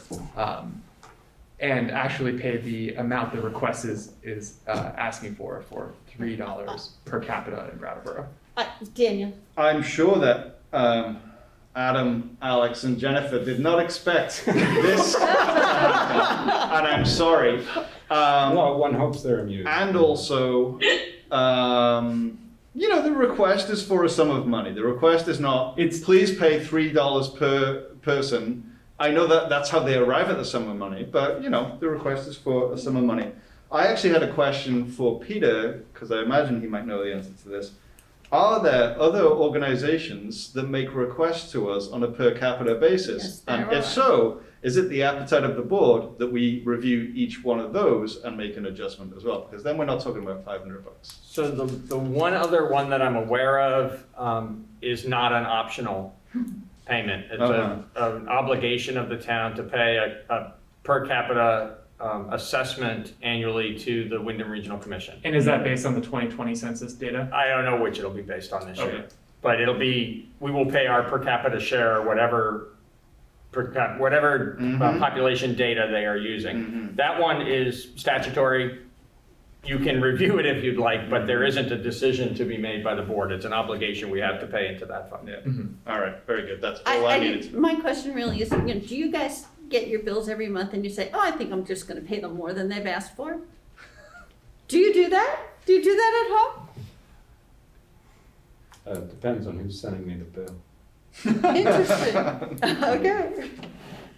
So there's a motion on the table. What is that motion again, Tim? Simply to increase the amount to reflect the current census data, and that increase would amount to $405 additional, for a total of $36,552, according to Peter's math. So may I ask a clarifying question? Please. Is it your intent to deal just with the number, and then if the motion passes, to put the new number into the proposed motion and move on with that? Yes. That way if it fails. That's a cleaner way to do it, more respectful for the process, in my opinion, but sure.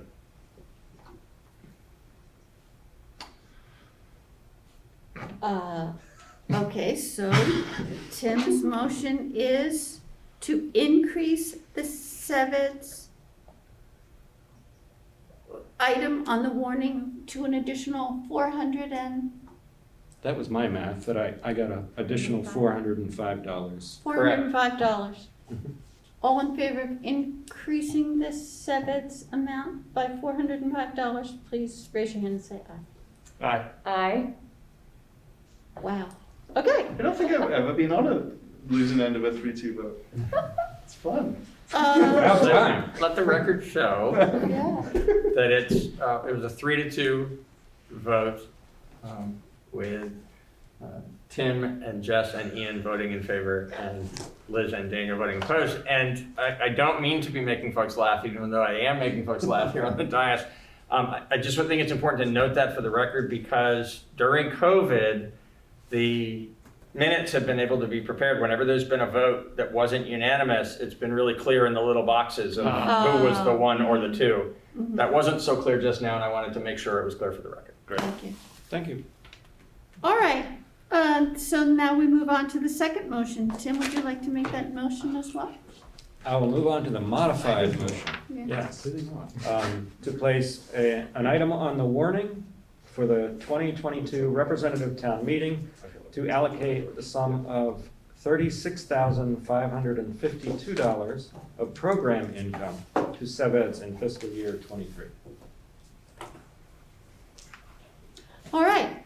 Tim has made a motion, amended motion to place an item on the warning for the 2022 representative town meeting to allocate $36,552 of program income to the SeVEDS in FY '23. All select board members in favor of that motion, please raise your hand and say aye. Aye. Aye. All right, that motion has also carried 3-2. Oh, For the record. for the I- record. Nay. Nay.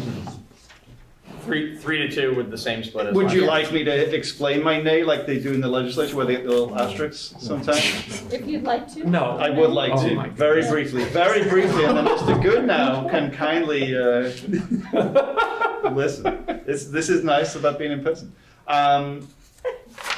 You know, when it comes up for discussion at RTM, I will consider the question in front of me and its merits, but I felt like having just said I was in favor of this number, but not this number, and I knew that it would pass with 3 votes, I decided to not vote in favor of it, but at RTM, I will take it as the question that's on the warning. Can I take a moment to explain my aye? Yes.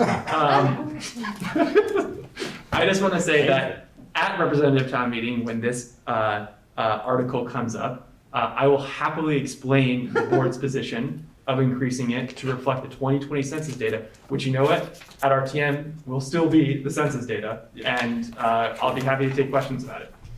Unless it's delayed for 9 so years. RTM? something like Yeah, that. hopefully not. All right. Let's move on. The FY23. Well, we should thank our guests. Oh, thank you. Thank you. Again, We forgot you were here. Thank you very much. Yes. sorry. The FY23 proposed budget. Peter? Thank you. So, tonight is capital night in our series of budget meetings. And we'll do the 2 things that we normally do on capital night, as well as a third thing that we don't normally do. And so I'd like to just lay that out real fast so folks know what's coming. First, we're going to talk about the capital equipment replacement program and the items that are requested for replacement this year. And then we'll talk about the capital projects funding that is proposed for this year within the context of the 5-year capital improvement plan. And the final item tonight is the one that makes it a little unusual, which is we want to do a preview with you of some significant financing that's going to be required to accomplish some generational improvements at Living Memorial Park. We hope that those improvements will be accomplished during 2023. There's been some planning already done with some money that you appropriated towards that last year. And so we're going to report on that planning this evening and lay out the path forward so that ideally a year from now, you'll be approving an item to go on the warning for the 2023 representative town meeting at which that set of projects and the funding for them would be considered and hopefully approved. So we will get to that in its turn. The capital equipment, if I may just dive in on the capital equipment replacement program.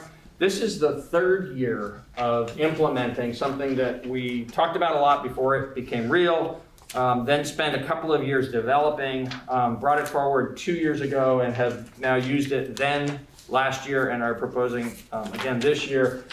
And it has set us up in the way that we had anticipated and desired to have relatively steady funding of equipment replacement going forward. We've been through those first couple of introductory years where we needed to make a leap to that steady state funding, but we are there now.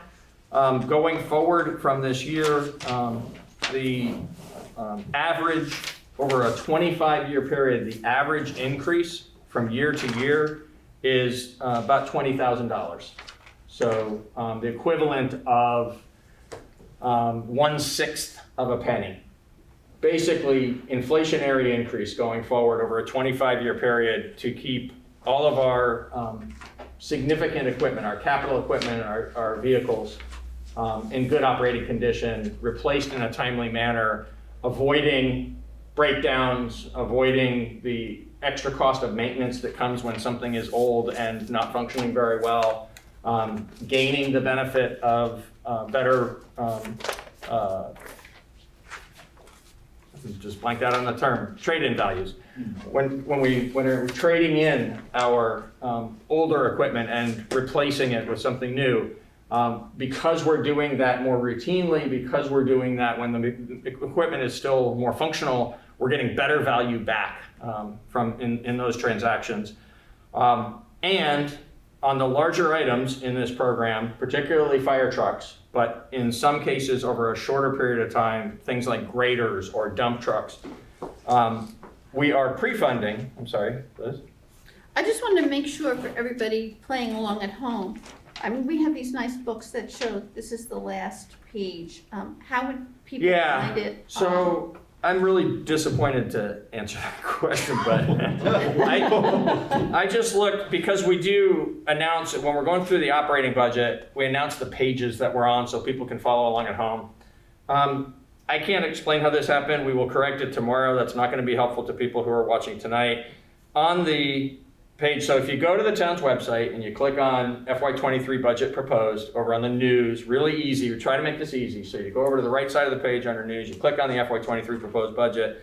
It takes you to a page where all of the documents except this one are there. So there's the budget message that explains the budget. There's the 2-page summary that gives summary information. The 20 pages or so of detailed line item operating budget. The capital requests that we're discussing, that'll be the FY23 funding items, and the 5-year program for capital projects.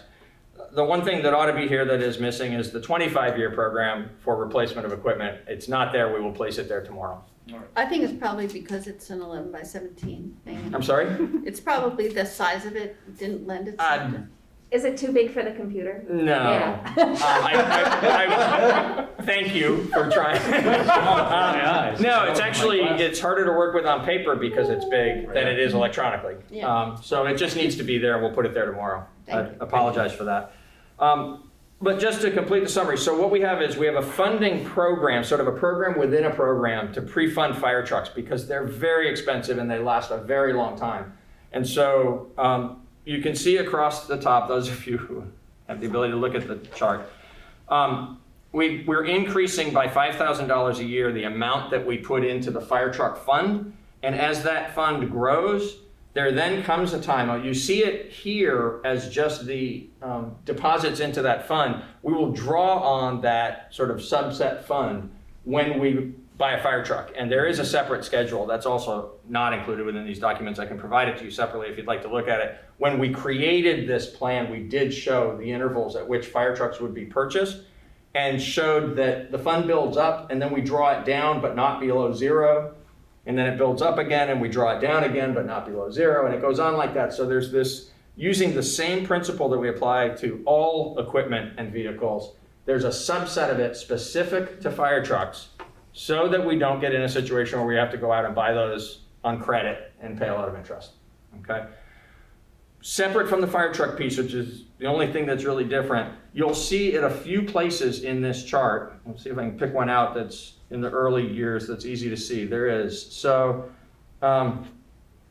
if you go down into Public Works and you go about halfway through the list, you see something that says HD 15A VersaVac. Okay? If you come across on that, you can see that in 24 and 25, there's two separate amounts. There's 175 in 24 and 50,000 more in 25. We will buy that item in FY25, but we'll pre-fund some of it in FY24. We do that at several places throughout this plan so as to keep that nice steady state. So we don't have spikes. We don't have years when it goes up by $100,000 and then down by $200,000 and back up again by a lot, so that we don't have to deal with that as a fluctuation that then makes your other decision making related to the operating budget more difficult. The whole point of doing this long-term planning for the equipment replacement is these are recurring expenses. We can do them in a smarter way that actually saves the town money and keeps us operating better out in the field. And we can do it, funding it in a manner that keeps the financial impact relatively steady from year to year. That's the context within which we are proposing in FY23 what is listed, and this people can follow along on what's called the FY23 capital request. Looking at the lower portion of this now, we'll come back to projects in a moment. Under vehicles and equipment, we're proposing to transfer $115,000 to the fire truck reserve fund. In year 2 of 4, a 4-year replacement cycle for our radio system. We're on a lease purchase of that. This is the second year of four $55,000 payments for that. $35,000 to replace the 12-lead EKG. $45,000 for car 1, which is the fire chief's car. $46,000 for replacement of computer hardware town-wide. That's another item that goes up just a little bit each year on out into the future, just to sustain our regular replacement of laptops and printers and other computer equipment used by the town employees. We replace 2 police cars each year. Those 2 are in this request for $58,000 each. The $13,000 for ballistic vests is also an annual commitment. That's funding, or I should say a periodic commitment. That's funding that goes in towards vests on an occasional basis. It's matched with grant money that we receive for those vests, and they are purchased as new employees join the team or as older vests wear out. So there's an irregular cycle to when the vests are purchased, a relatively more regular cycle to how the fund is maintained. $315,000 to replace our older of 2 graders that we operate in town.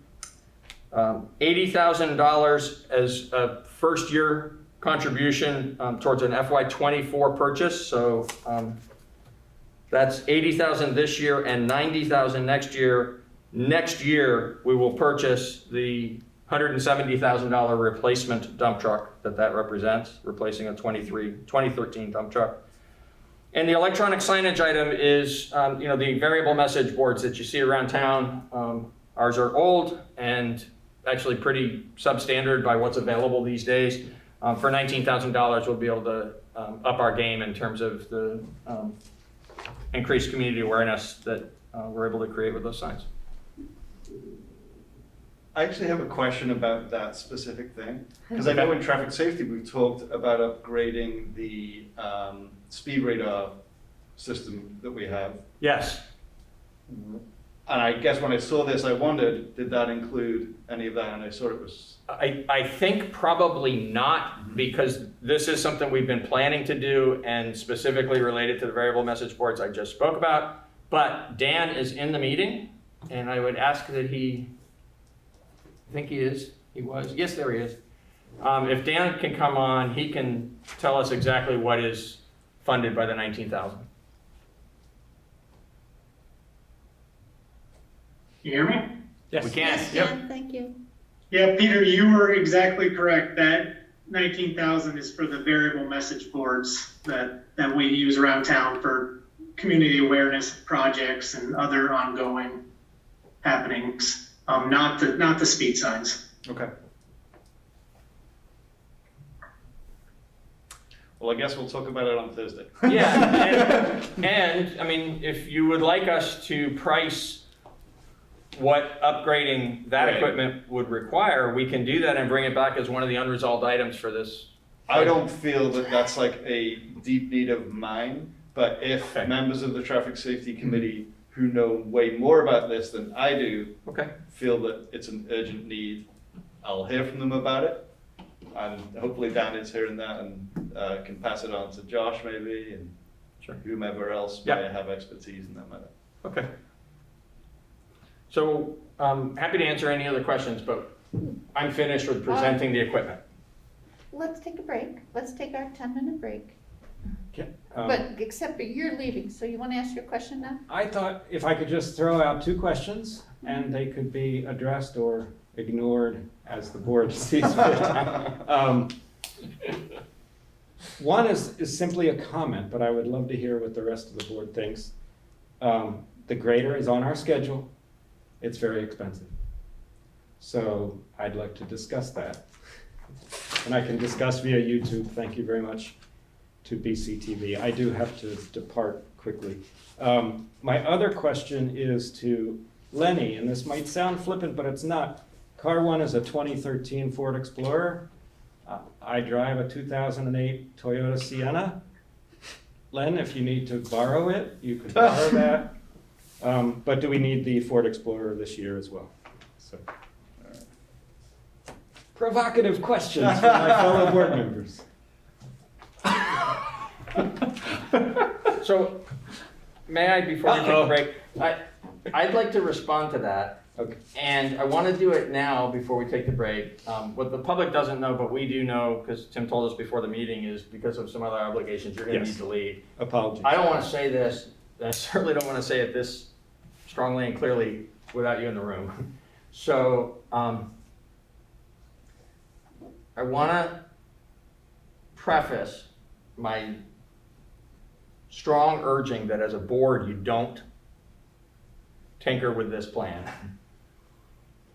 I want to preface it by reminding everybody the full respect I personally have and we as a staff have for the fact that you make policy decisions. We bring you our best advice, okay? And if 3 or more of you land in a place that says, boy, that grader's too expensive and Lenny can drive his truck for another couple of years, then we're going to follow that, and we're going to follow it with a smile on our face, because that's understanding each other's roles and doing the work that we do together. Having said that, there are few ways as tangible as this equipment replacement program that the better practices we have accomplished together as a community over the last 7 years, I'm going to be really personal about this, and I'm not going to be very humble about it. We've accomplished a lot of good things, and some of them are way more subtle than this, and also way more fairly debatable about whether they should be sustained or changed. And certainly over time, lots of things ought to be changed because circumstances change.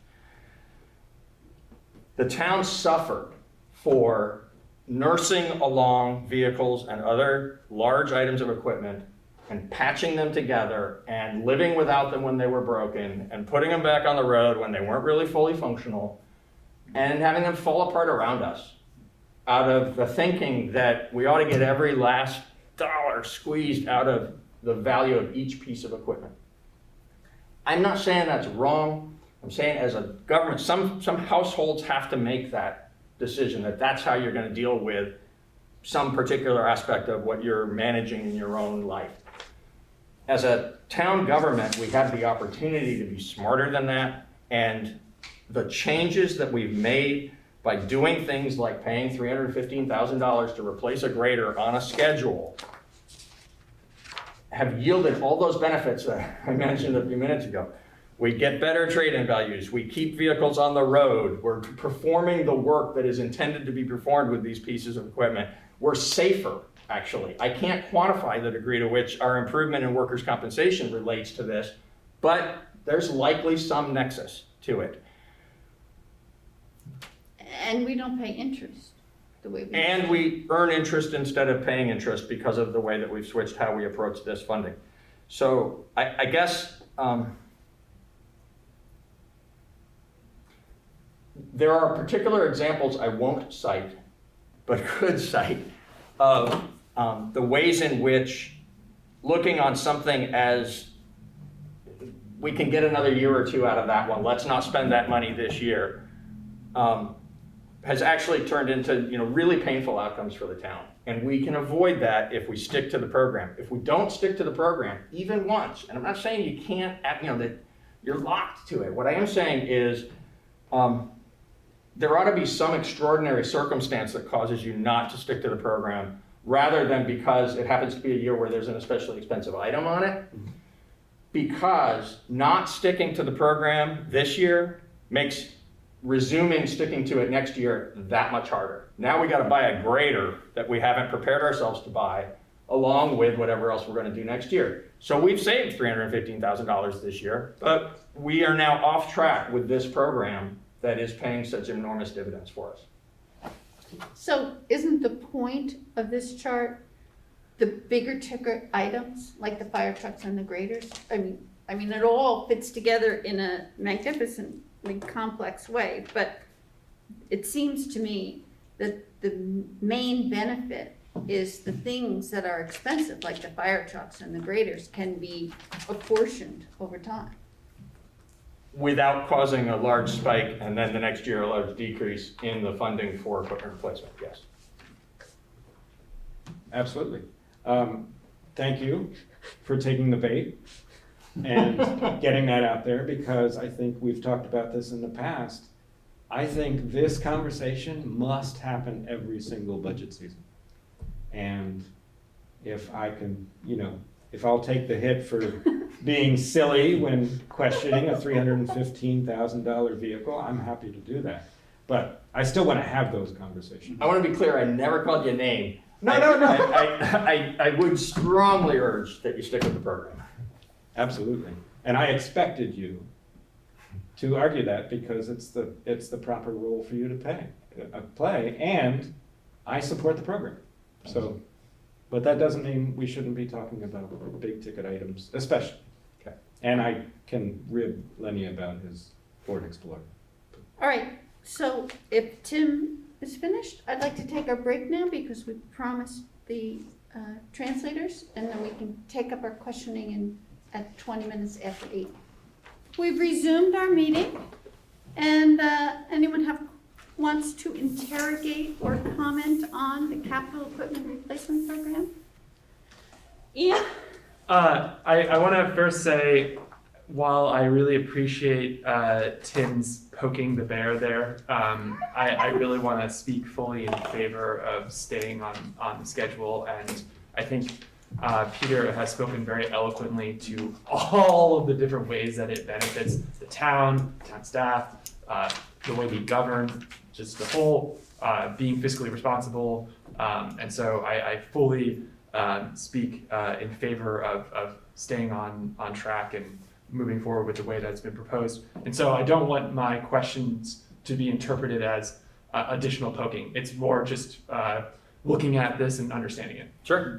So my first question, and I can yield the floor to somebody else, so I'm not talking for too long, is just I'm curious if in Public Works HD 43, that is a Leighton 500 paver 1975 that doesn't have any kind of additional monies until 2027. Yep. And it's only 19,000.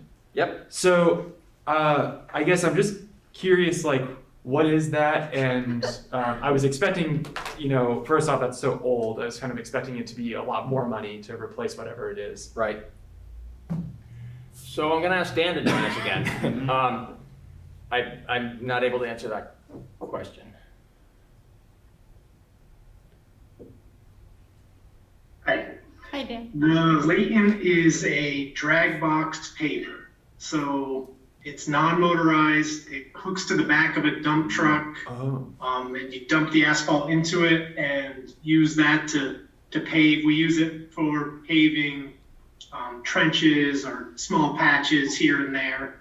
So it's a non-mechanical piece of equipment that just has a long life. Clearly. Okay, great. Thank you. Well, while we have Dan here, I just want to clarify the significance of a grader. I mean, a grader obviously takes either a gravel road or a road paving or a dirt road and grades it. Am I correct? Grades the dirt roads, and we also use them for snow removal. Both of them get used all the time for snow removal as well. So they're used year round. We have two of them. This one's a 2005. So it was bumped a year to make the plan even out. It's definitely in need of replacement. We're starting to see more and more breakdowns on it. There were several times this year where we were down to one grader because of breakdowns. There were times where we didn't have a grader because they both broke down. So we feel it's important to have them both. We use them a lot, and this one's ready to be replaced. Thank you, Dan. It's just my understanding that in a town like Brattleboro, with our emphasis on paved roads, is a very important element. Man, say one more thing. Daniel, I know you got something. If it's about the grader, I'll wait. It is about the grader. Okay.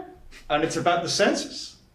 One of the things that the census told us is that the more rural part of Brattleboro grew. And Yes. that's where our dirt roads are. And so it's more important that we have functioning graders out there, because apparently there's like, I don't know, 20 more people or something out there. I don't know, I'm joking about that part, but you know what. Yeah, but it's true, because of Yes. the reapportionment, it Yeah. is taking people from West Brattleboro and moving them east. Did you have something else? Yes, I'd like to just amplify something that Dan mentioned specific to the grader. That's, I think, an important point about the whole plan. So a couple of things you'll notice, and in fact, this is different from the first year. The first thing I'm going to say about this is different from the first year that we prepared it. It felt really awkward to us that, you know, we had very precise numbers because we had used inflationary factors off of real purchase values. We had items that are out, you know, 25 years in the future and down to the dollar of Yeah. what we were expecting to pay for them. And that just felt overly specific. It's certainly far more specific than we can, you know, certify with confidence. So one of the changes we've made over the couple of years of using this plan is that we now round off to even thousands of dollars, so that it just makes more sense. Equally important, maybe more important, in the balancing act of making sure that we don't have those big peaks and valleys in funding requirements is we do have a replacement interval for every piece of equipment, but we don't always adhere to it, you know, make ourselves bound to it. We stay close. So here's an example of something that has a 15-year replacement interval, and we had a lot of equipment to buy last year. It is the one big item this year, so we moved it. We're proposing to buy the grader in the 16th year instead of in the 15th year. Throughout the plan, there are small adjustments like that that are made, sometimes actually moving an item forward a year because that's where it makes the plan work better for smoothing. Often it's waiting a year. Sometimes it's those items that I've pointed out already where we fund some of it this year, fund the rest of it next year, and make the purchase on schedule. I just want to add that, I just think that Peter's rightfully proud of this document, and I don't know how you all do it, but it's amazing. And when we were interviewing town manager candidates, they all commented on the genius of this and how any of them would be happy to step into a town that had such capital planning. And, I think that we should all recognize that. Thank you. Yes. Oh, Jess. Sure, I have a big picture question about this long-term capital plan. And that question is, so 25 years is a long time. Technology evolves, systems evolve. Is there a system in place to address and adapt and sort of relook at how equipment is being utilized and what the sustainability or what the efficiencies of potentially new technology might be? Because I would hate to see Brattleboro get in a rut of same old, this worked for our parents' generation, it's gonna work for our generation and our kids' generation. Right. Excellent point. There are items, particularly in the second half of this plan, that won't get purchased. There are items all throughout this plan after the first year or two that'll get purchased differently than how they're shown here.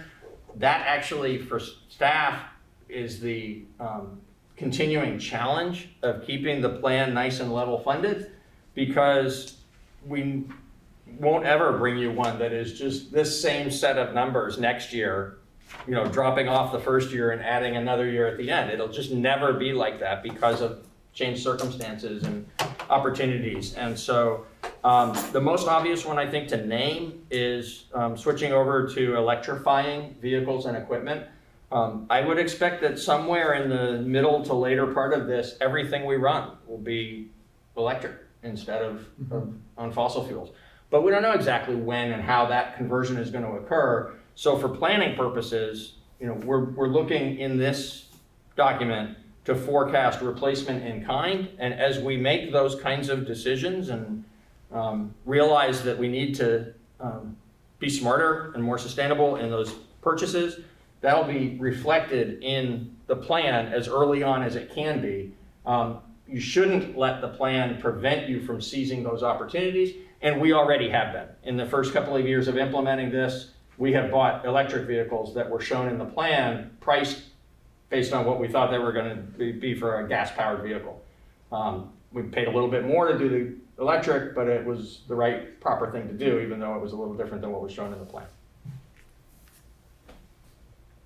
Yeah, I know that Stephen Dotson is charged with identifying that for like landscaping equipment and so. Yeah, we're starting with the smaller pieces of equipment that don't show up on this, that are purchased out of the operating budget, and standardizing across the town with the next time each one of those gets replaced. And some are being accelerated because they're just so cheap and it's the right thing to do.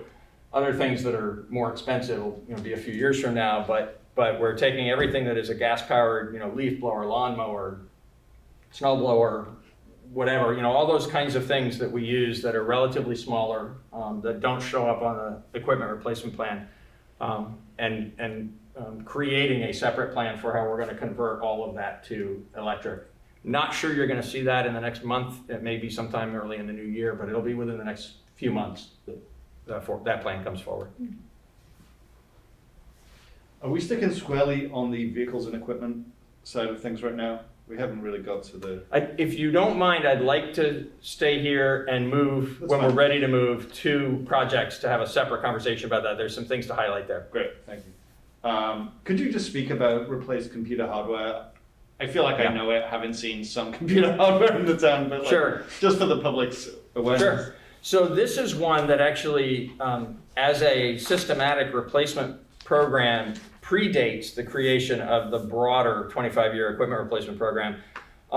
Because when we took a hard look at our IT systems and practices about 5 years ago, 6 years ago, we found not only that we had some pretty substantial security needs that we had to address, and we did address as an urgent aspect of this, but also that this same phenomenon that we've been talking about, and I don't need to belabor it with lots of detail, using things until they break, was haunting us in our IT practices as well. And so we at that time, while we were upgrading how we approach IT, got all of the smaller pieces of equipment onto a schedule. And it's 4-ish years for the heavier pieces of equipment, for a workstation or a laptop. I believe we're on a 4-year calendar. I'm not 100% certain of that. We can make printers and copiers and things last longer than that. But so there's a pretty systematic way in which we are going about making sure that we're rotating out older equipment and putting in the updated equipment. We arrived after doing that for a few years. I think the first year we did it, we had a $30,000 number, and we found that wasn't enough. We did a little bit of adjustment with that before we had this plan. And then when we created this plan, we put it in at $45,000 and increasing by $1,000 every year going forward. There's no science to that. It's just that the stuff is going to get a little more expensive. Some things are going to get less expensive. Other things are going to come along and be more expensive. So we put it in for a $1,000 increase each year just to have a placeholder. When IT breaks in the town, and I'm Yeah. assuming it does often, who fixes it? It depends. Depending on what the failure is, a lot of minor things we can handle ourselves. If it actually breaks, that's different. And we have a vendor, CCI is the name of the vendor. They're out of Claremont, New Hampshire. We did a competitive process to select them. So they are our help desk and sort of emergency provider. We also work with them when we're replacing the equipment on the annual basis, or when we're patching systems. They do a lot of ongoing services for us to make sure that our software in the guts of the system is staying up to date, and that our security aspects of the system are up to date and in good working order. So if it's a big enough problem and we're not able to identify it and fix it easily, we call CCI and they address it. Okay, great, thanks. Any more comments? Ooh, me. Yes, so I'm curious, you had mentioned that when you get rid of equipment, like a truck or a car, and you trade it in. Yes. So I'm curious where that trade-in value is reflected, or if it's just sort of, It falls to, when it results in a net savings to this plan, it falls to capital fund balance. There are times when any of these purchases might come, we might not have set aside enough money. We might have set aside more money than we actually need. It's going to be very rare that it's exactly the right amount of money. Let's talk about the grader again. When we go out and we purchase a grader, assuming that it stays in this plan and then it's approved by town meeting, the town goes out in the middle of 2022 to buy a grader, it is not going to cost $315,000. It's going to cost pretty close to that, right? And if it's 310, then we're going to save a little bit of money, and that's going to accrue to the fund balance in the capital fund. If it's 325, then we're going to draw off of the capital fund balance and buy the grader and keep going. So the trade-in values are sort of buried in the chart to the degree that, like, that the vehicle, the $40-something thousand vehicle we were talking about before, is probably going to cost north of 50, but then we'll get, 5 or 10 grand for the truck that we're trading in. It's an 8-year-old truck, and that's how the system works. The net, what's here is net values, and it's all, it's responsible best estimates. It's not a crapshoot, but it's also not the exact amount that any of this is going to actually cost. Ian? I think Jess's question mostly answered this, but I'm just looking for a little bit more clarity. Sure. So just looking at this on the whole, so each year when you all are looking at the current year, how many years forward is kind of like under modification and change based on like tech, based on changes in the department? Is it the whole thing, or is it just like the next year? Is it just the current year? It's the whole thing, but only subject to known things that are actually changing. So those known things might be in the first year or two based on changes in technology or changes in the needs of the fleet. We're not going to have one of these anymore. What we really need is one of those, and then we're going to better serve the community. And so there are changes like that that are occurring on the front end of this that can sometimes disturb the rhythm of it enough that we've got to do some work that takes us out more towards the middle. Yeah. And likewise, there can be things that just, where we learn of it, like a technology change that's going to impact replacement cycles. So maybe something that was more of a, let's say, a 10-year replacement, we think now could be a 12 or a 15. If we put it into the plan that way, we're going to find that there's a handful of years that are too high, and that happened this year, I can tell you, actually, for reasons I'm not 100% certain on, because frankly, we don't spend a lot of time digging to the source of that to solve it, because the solving is in the smoothing. Once we've made good decisions and put things where we think they belong, then we look at where we landed, and when we landed is out of whack, we've got to do some adjusting off of that. And so that's where we get to spreading a large item over 2 or 3 years. It's where we get to moving something a year or two forward or a year or two back. We would only do 2 years when it's like a 15-year or 20-year interval, but we do quite a lot of 1 year, one way or the other, because we need to do that in order to keep a smooth plan. So the end result is that we're looking at the whole thing and tweaking the whole thing every year. Substantive changes are mostly only happening in the early years. Yeah. Okay. Thank you. And we see this play out in all of our meetings, Totally. every car and every truck. Yeah. It's all part of it. Yeah. Any other questions on this item, Jeff? I'm gonna keep going on that. Because I'm curious, like, so in creating something like this, would it be helpful or would it be practical to include something like an innovation contingency line where you could make room for potential need to invest in a new type of technology so that each year there's some planned wiggle room. Sure. I really appreciate you thinking about that way, about how to make something good work even better. And I want to be careful here. This is one of those moments where, you know, my personal horizon is so short and you're asking about something that's got a long-term impact.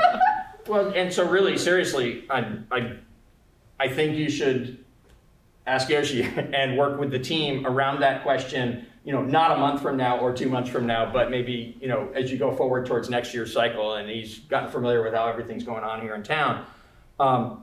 Because here's my answer to it.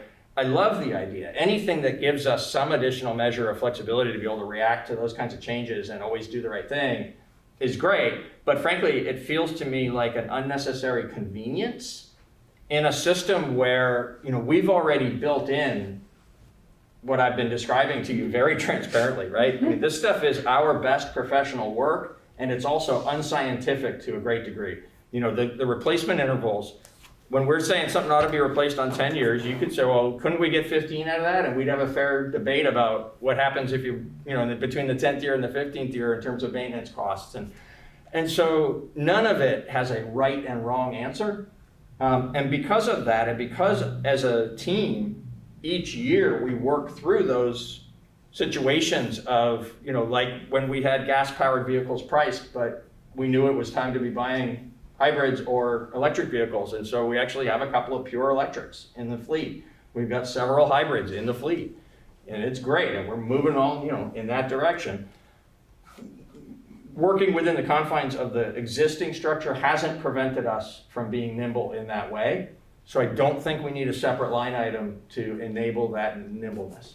It's my understanding that the department heads and Stephen Dodson work towards that integration all the time. Yeah, it's an ongoing process now. It wasn't always. Right. And you've created the FFFFF. So there is a source of funds that serves the same purpose you're imagining that the extra line item here might serve. Slightly different. I'm not just talking about sustainability efficiencies, but also Right. systems and Okay. work efficiencies. Okay. And if there are innovations that can support Fair enough. that. Yep. I mean, to me, like, this is a beautiful reflection and document that sort of says, this is what we're committing to. We're committing to not cutting corners now, to save taxpayer dollars money today so that, you know, in 10 years, they'll have to pay. I think that, to me, another reflection of our values could be including a line for technological and efficiency innovations as well as sustainability innovations within a long-term capital budget. Yes, Daniel? My understanding of how decisions are made about which thing to buy is that they consider all those things, Absolutely. right? And that we are not the experts on like which grader to buy and whatnot. Like, you know, Dan really is, and other people that, you know, work in those departments. And what I've seen in the time that I've been involved with the board, on the board, I guess, but also the time before I wasn't on the board, but I was paying attention to the board and I was pestering them about stuff, is that, you know, there is an attempt to move towards sustainability. Like, sustainability has been like a sort of a goal of the town more broadly, and it, you know, innovation and efficiency and technological advancement, but like, it's also, you buy it when it's at the price that is right for the town's budget, right? And like, I don't have a Tesla. I would like something like that, but it is not in my family's budget. So I have my appropriately sized vehicle that I can afford that is Tesla-ish. You know, and like, there will come points where things transition from fossil fuels to electric, and I sort of trust that town staff like are all kind of involved in knowing when those points are, you know. May I add Yeah. to that? I appreciate that observation. I believe that it's true. And speaking specifically to your point that it's not just about getting off of fossil fuels, but it's about being smart in a wider variety of ways. A way in which that is reflected already in some past action that I hope also might provide some reassurance that we don't actually need to put the line item in is in the IT stuff. So, we talked a few minutes ago about the ways in which our IT processes are so much better. Our practices are good. Our system is sounder. We're in a solid place. It's changing so fast all the time that keeping up with it is challenging. And so I'm sure that you'll be talking next year and the year after that about other ways in which we can do even better. In that particular area, though, we have come from a place where we were vulnerable and operating with some pretty poor practices to, a sound place. And we're spending a fair amount more money than we used to. We used to be doing IT on the cheap. We're not any longer. And where that is reflected here is that time where we went from basically things were being bought, as they were wearing out, staff was like asking for particular amounts. We want to buy 4 laptops this year and they're going to cost, $5,000 or something, I don't know, but there were examples of where it was very specific individual pieces of equipment that were being requested, right? And what we needed was to get on a systematic replacement plan and beef up, reduce the number of servers and beef up the protection for the servers we have and then make our network smarter and all of that stuff. And that cost a fair amount of money. And getting on a scheduled replacement of the hardware, is costing a fair amount of money. And we're functioning so much better for it. So the way that got built in was when we went from the individual ask style to $20,000 in one budget and then $30,000 in another budget, and then realizing that if we were going to sustain it on an ongoing basis, it really needed to be more like 45. And then we put it in with the longer term plan. So. And then you have the efficiencies of the bulk and so forth. Bulk. Yeah, and so the overarching point in response to all the different aspects of this is it's a plan. It's not a contract. It's not it's not something that somebody is going to get punished for doing something slightly different.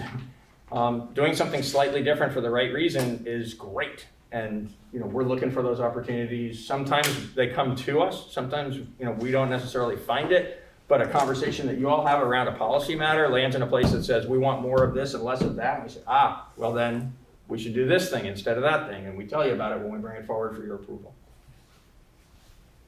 Great. Any more comments on this document?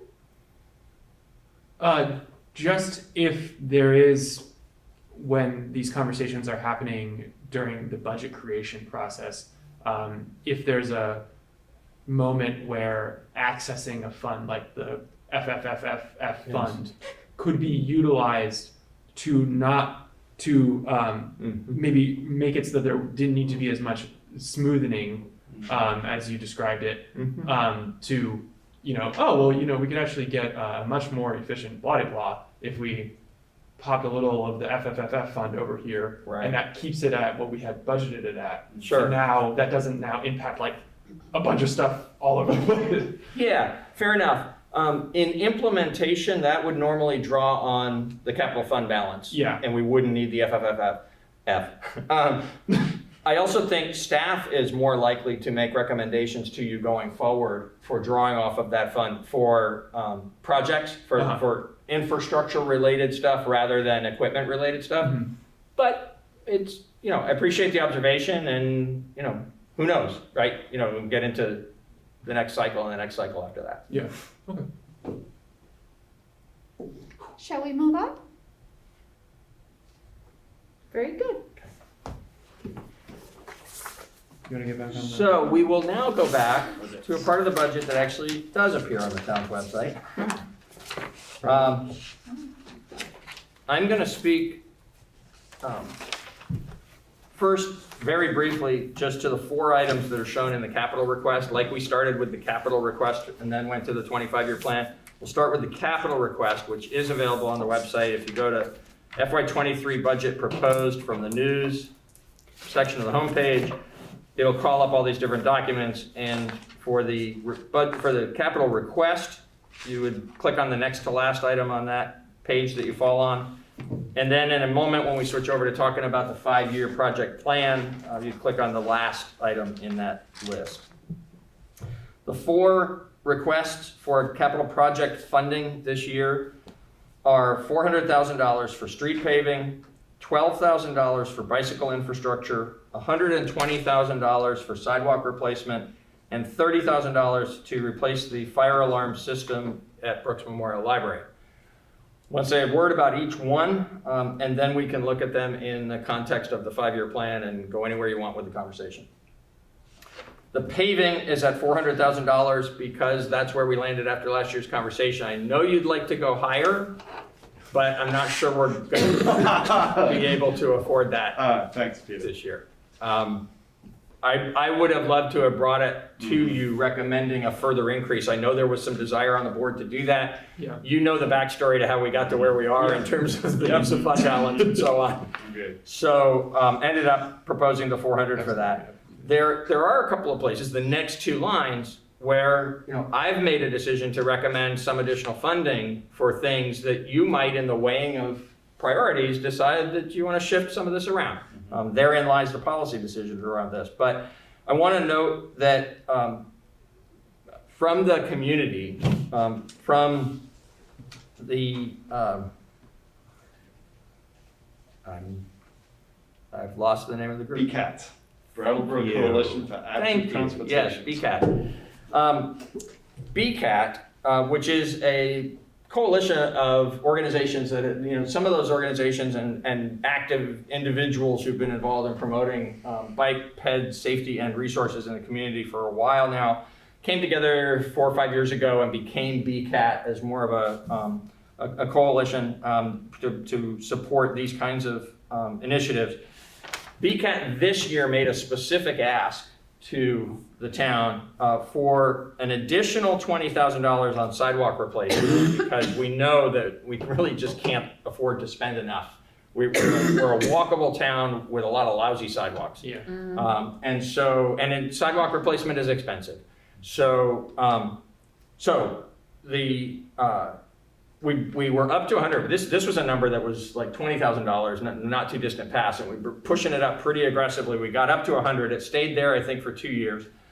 They asked that it go higher to 120, and I have brought it forward to you that way, asking that you also support going another step further with this, and potentially even further in the future.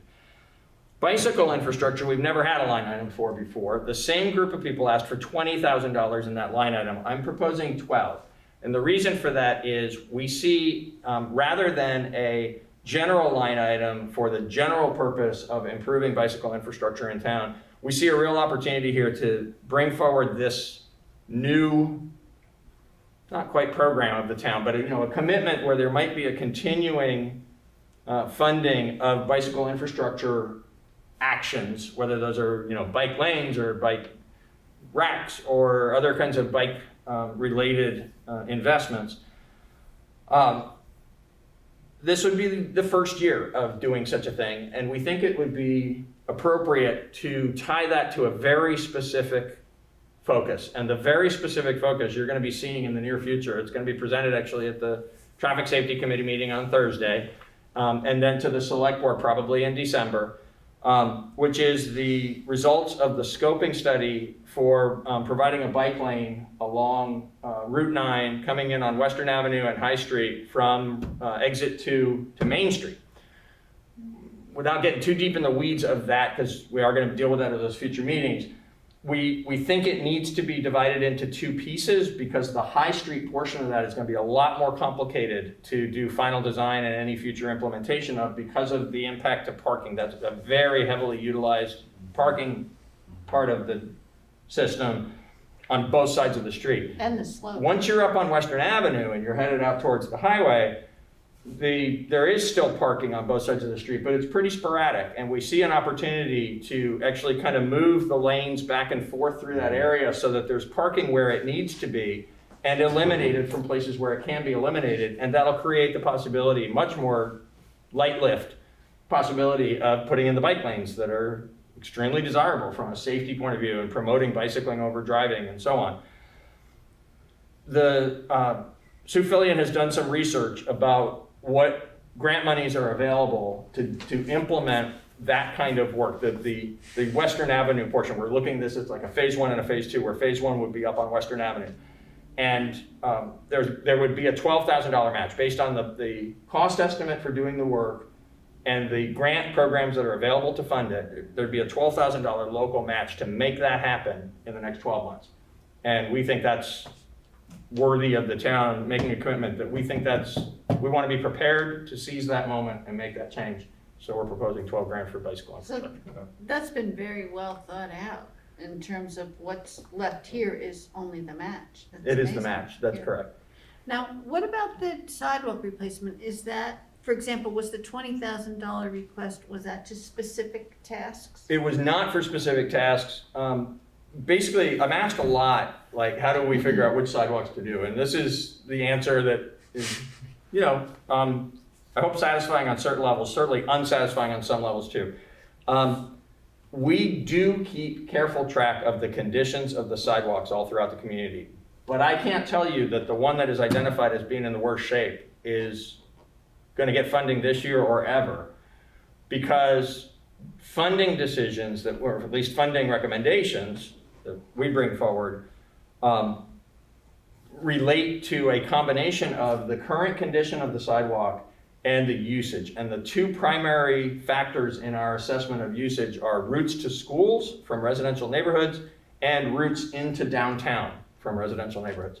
And so if you're a piece of sidewalk that's in, kind of relatively poor shape and you're in one of those two categories, you're gonna get more attention from the town than a really beat up piece of sidewalk that is only serving folks who live out in a neighborhood someplace. Mm-hmm.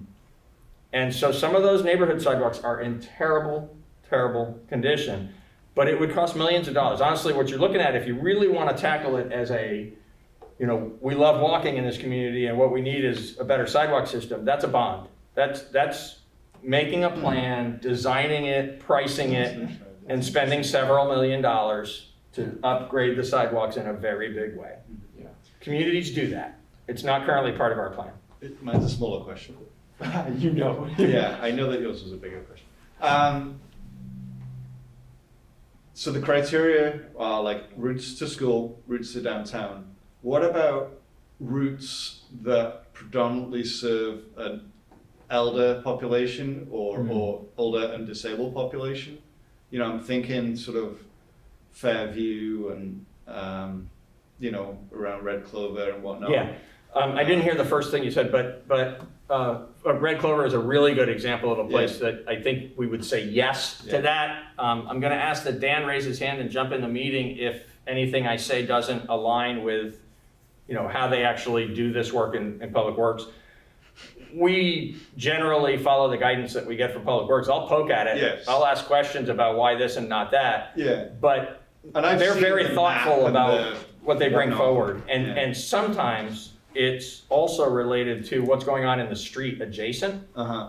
So if there's gonna be a project that really tears up a certain area, and there might be further damage to the sidewalk while the road work's being done, Right. that's an area too where we might seize an opportunity and an economy of scale to do a section of sidewalk as part of a larger project where, these funds might be used in a place that is not the worst condition in town. Right, and because what I saw, my sidewalk got replaced, not my sidewalk, the sidewalk on my street, which happens to be on a route to school. Yeah. Got replaced this year, and the previous winters with that sidewalk in such terrible condition leaves it to be really treacherous in the parts where the sidewalk has got big chunks missing out of it, because you get these big bits of ice that don't ever really kind of disappear. And I worry about people who are, not able to get around so easily in it. Yep. I feel like we've had this conversation several winters where like the snow clearing downtown is enough to impede some people's ability, and those sidewalks are mostly in pretty good shape. Right.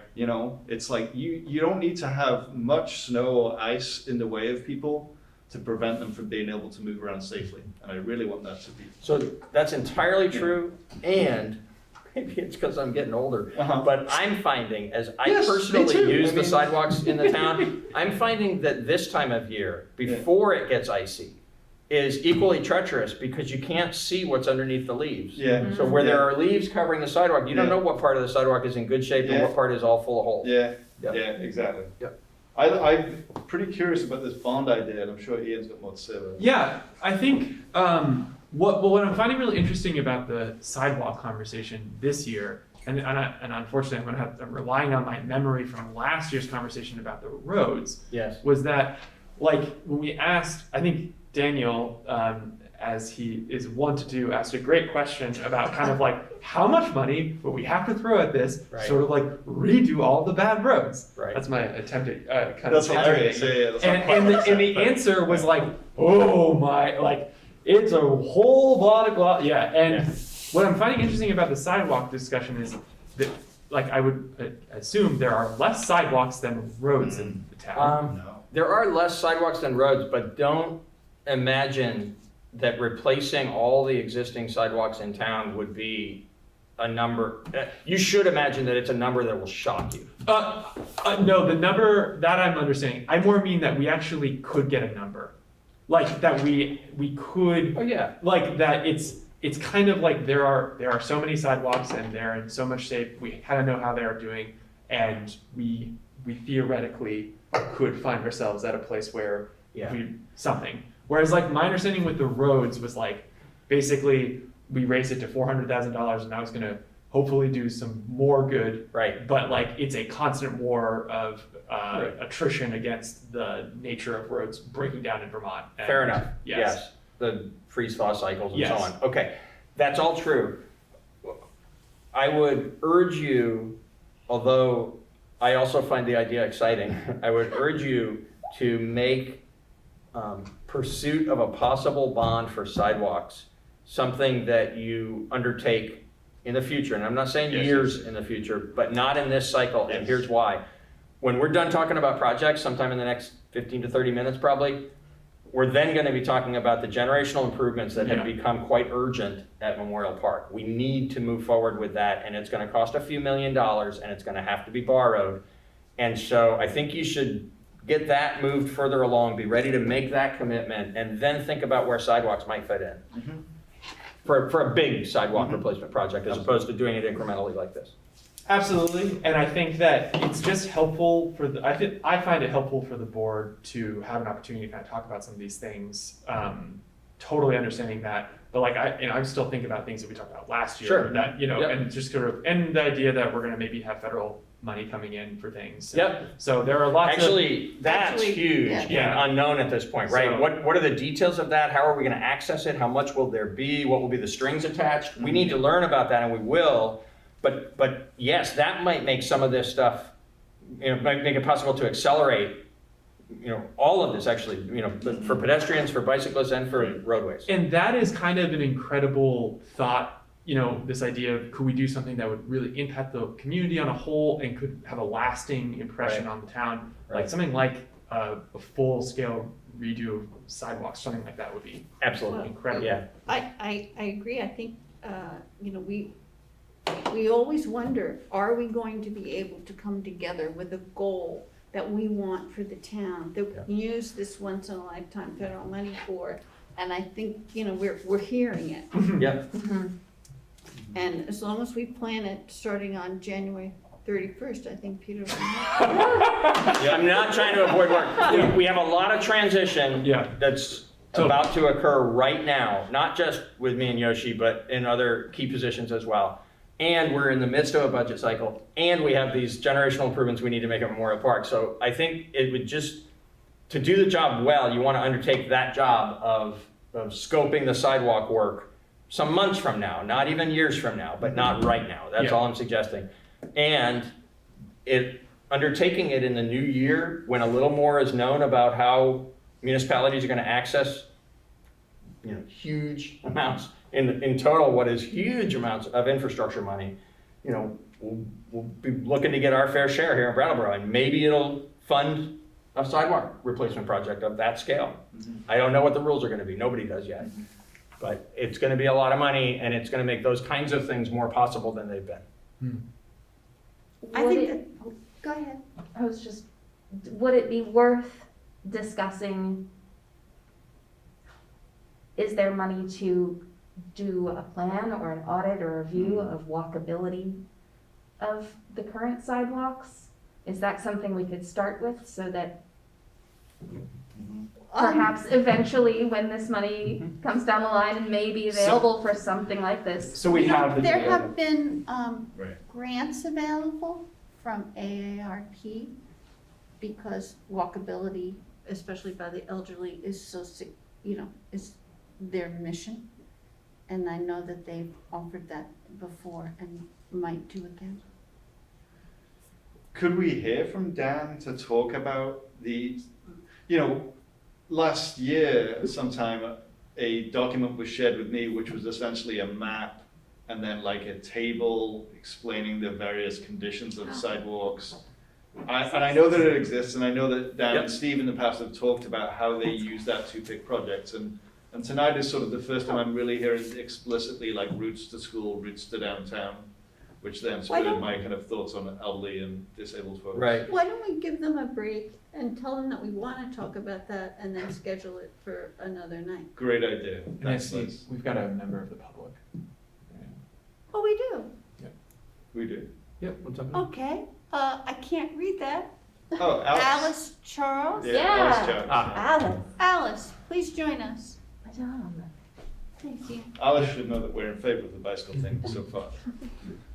Alice, please join us. Woohoo! I want you to give me bonus points for being here at 9 o'clock. What do we get? Yeah. on a school night. Hello. Oh, and what do we get? Yeah. Good point. I know, right? So just a couple things. One, relating to your sidewalk discussion just now, granted that you're going to put it into the future, I hear that. I think that think about the winter maintenance though too, because that's something that we, of course we increased that a couple of years ago with getting an extra sidewalk plow. But if you're going to go to all the effort to really revamp sidewalks in Brattleboro and make them better, you'll want to also think about keeping them maintained in the winter time, which is when people also walk, extensively. So just as a, think about it as a 12-month concept rather than just a short-term one.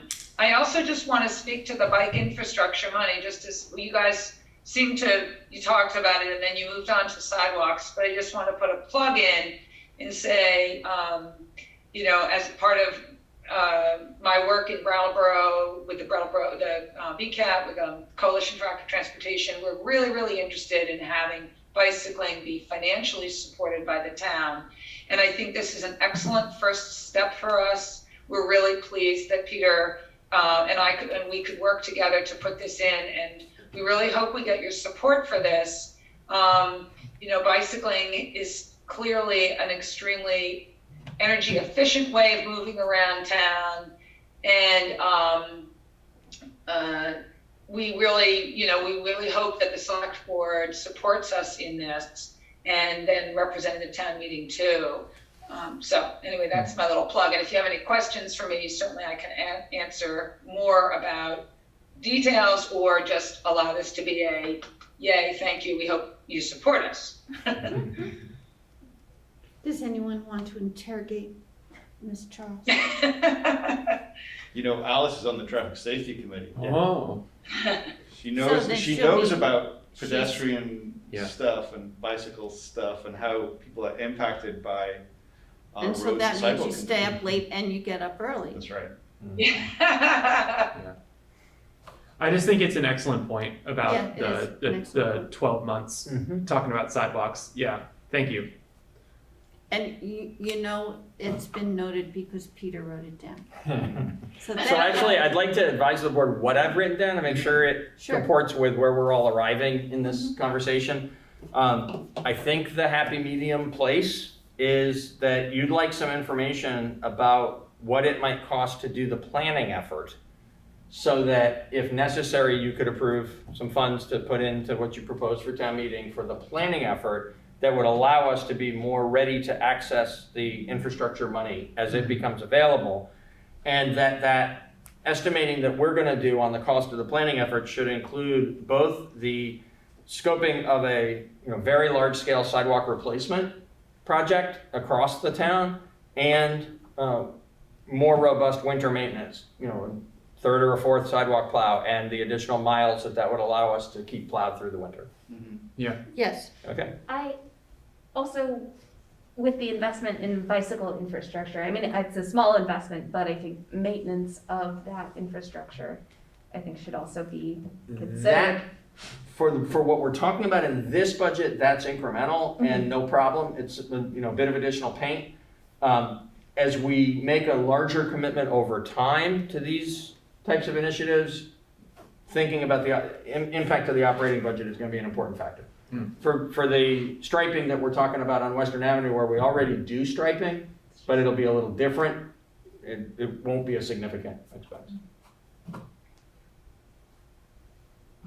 Good. Thank you, Ms. Charles. And are we ready to look ahead to major improvements at Living Memorial Park? Yeah, I guess, maybe. Oh, you have more, I'm sorry. Well, there's one other item on the ask, and then we didn't look at the 5-year plan. Honestly, there's not a lot to look at in the 5-year plan. I think that's going to be very quick. Yeah. But the fire alarm, we should mention, it's each year in the projects, we're looking at these things that are sort of the recurring commitments to the major elements of infrastructure that aren't part of a generational upgrade someplace in town, that are just ongoing obligation. And then sometimes one or two sort of more unusual, relatively smaller things that aren't really equipment, they're more building upgrade, infrastructure upgrade. So an example is last year we had the Lula, which is the small elevator system in the Gibson-Aiken Center, was on this list.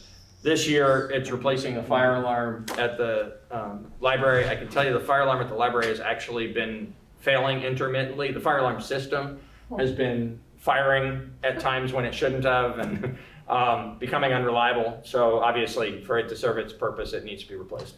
$30,000 is the cost estimate to make that happen. Let's do that. Do we really need a fire? Yeah, I think You know what happened in The former Miss Daniel asked, do we need a fire alarm? There's one point I'd like to make that we haven't talked about tonight that's reflected in the 5-year plan.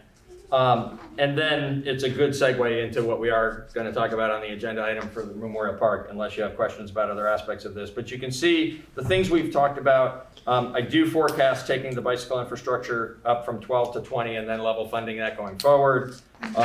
The paving I've got shown as 400 for all 5 years in this. I know that you'd like to do better than that, and so maybe over time, particularly with the infrastructure bill, there's going to be opportunities to address that. That's a lot of money.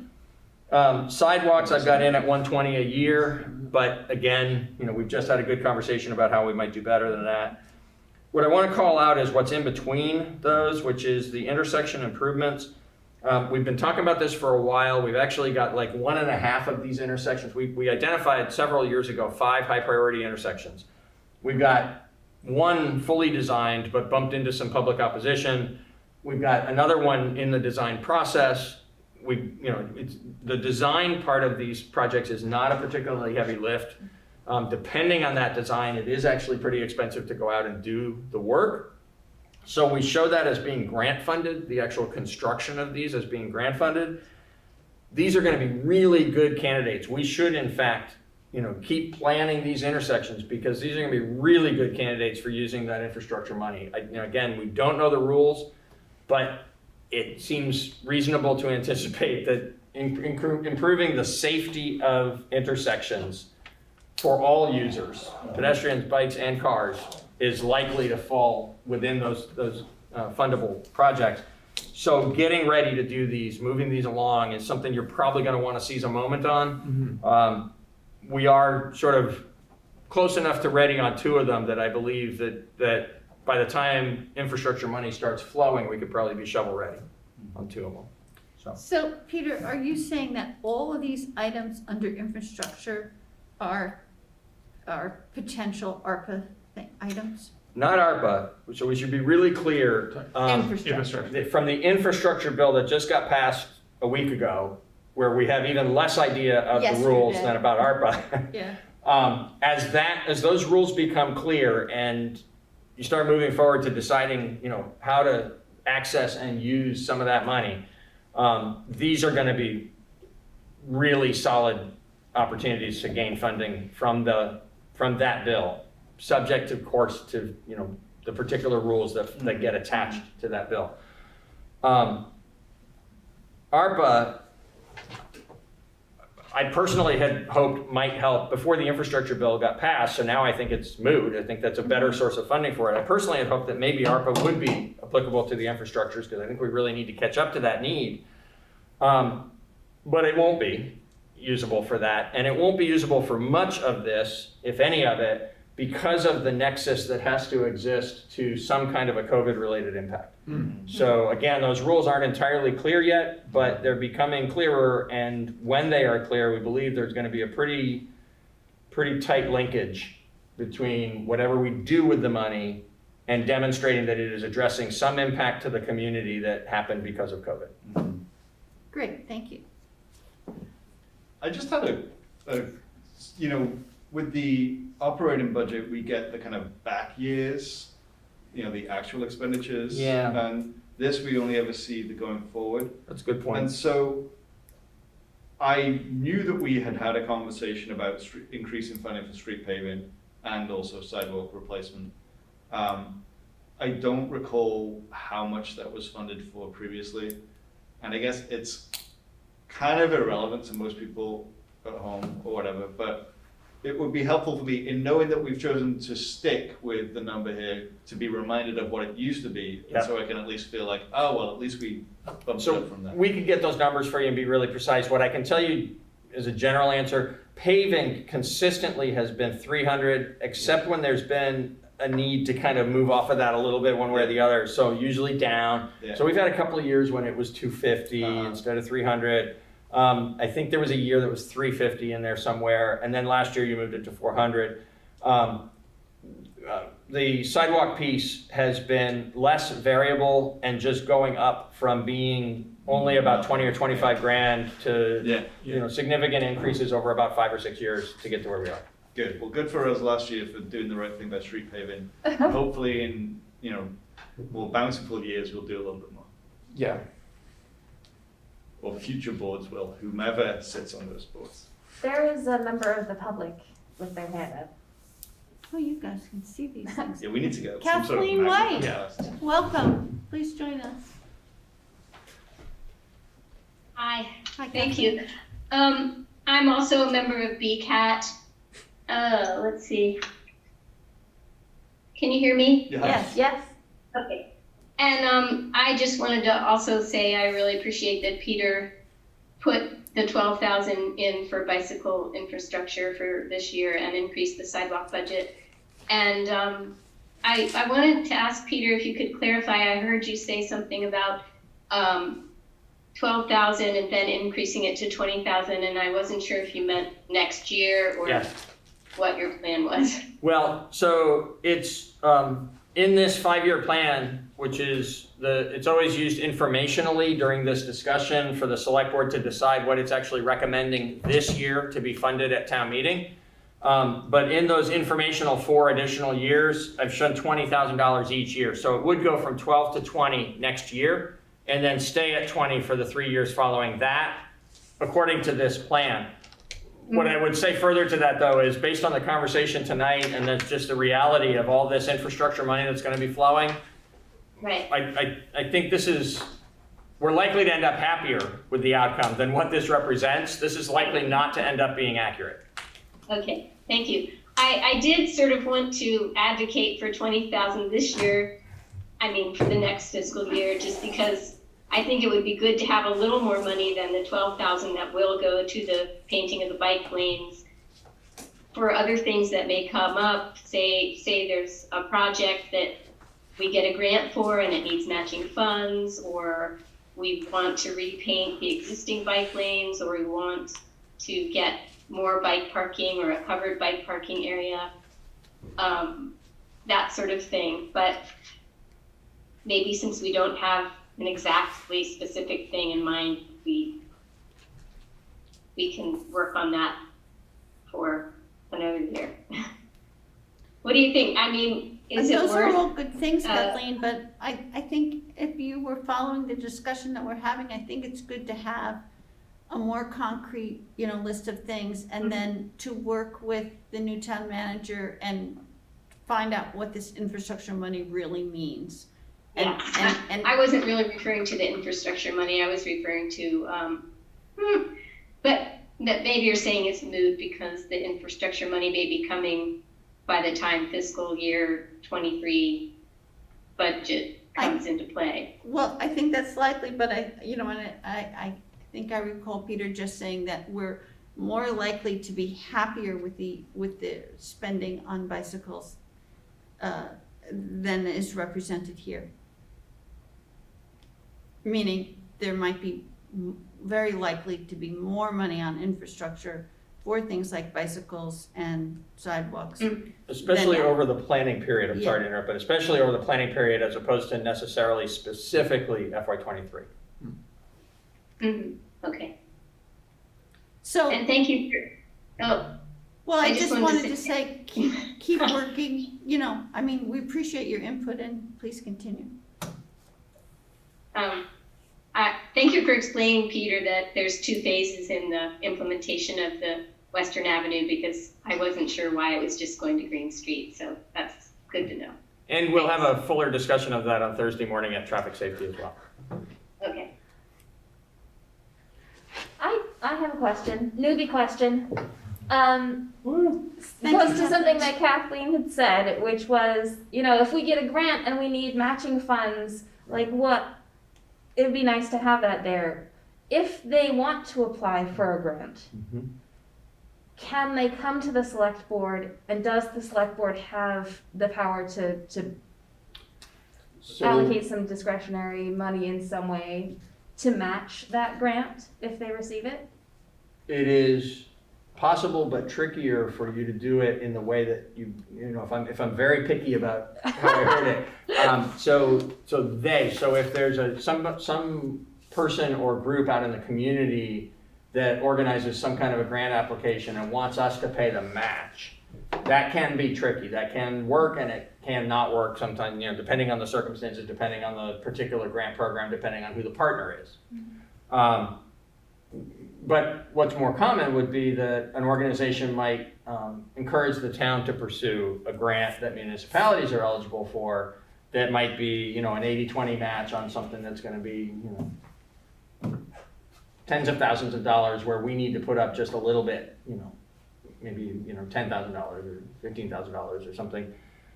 As those opportunities come along, if they're good enough opportunities, the select board has the discretion to be able to say either from the capital fund balance or, we try not to do this too much. We've actually done it quite a lot in the last couple of years. We've had quite a lot of surprises in the last couple of years too with COVID and other things that have occurred. But, you sometimes will make a decision in the middle of a fiscal year. Well, this isn't a budgeted item, but it's an urgent item. We're going to fund it because we have an expectation that the way we manage our town finances in any given year, we're going to land on, having an operating surplus of a couple $100,000. So if we spend 30 to do something really urgent and important, we're probably going to be okay. That's true. When we do that several times, it becomes less and less true, and you got to be careful. But it's our budget is large enough that I can't remember the last time that something came up that sounded like a really good idea that was a light lift. Something that's a really good idea that's hundreds of thousands of dollars is a different story. Something that would require a relatively small match in order to capture some grant funds, in order to make something good happen. I can't remember the last time we said, yeah, we can't afford that match, right? We would at least have a discussion where we weigh the value of the match that's an unbudgeted match versus the benefit that's going to accrue to the community. So it's another example, actually, kind of back to the earlier conversation of where you could allocate some funds to being available as a pot to draw on to be a match. I think that's a tough luxury to justify when we have ways to be nimble when we need to be currently.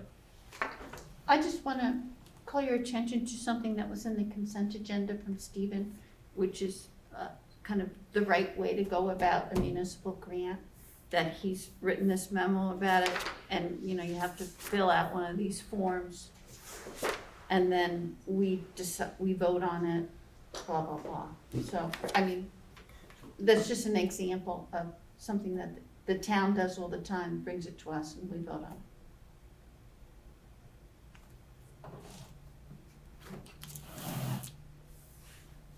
So, any more questions? I'm just curious, do you think the ARPA money requirements and restrictions are going to get more restrictive now that the infrastructure bill has passed? That's a really good question. I don't know the answer, but it wouldn't shock me if they do. Yeah.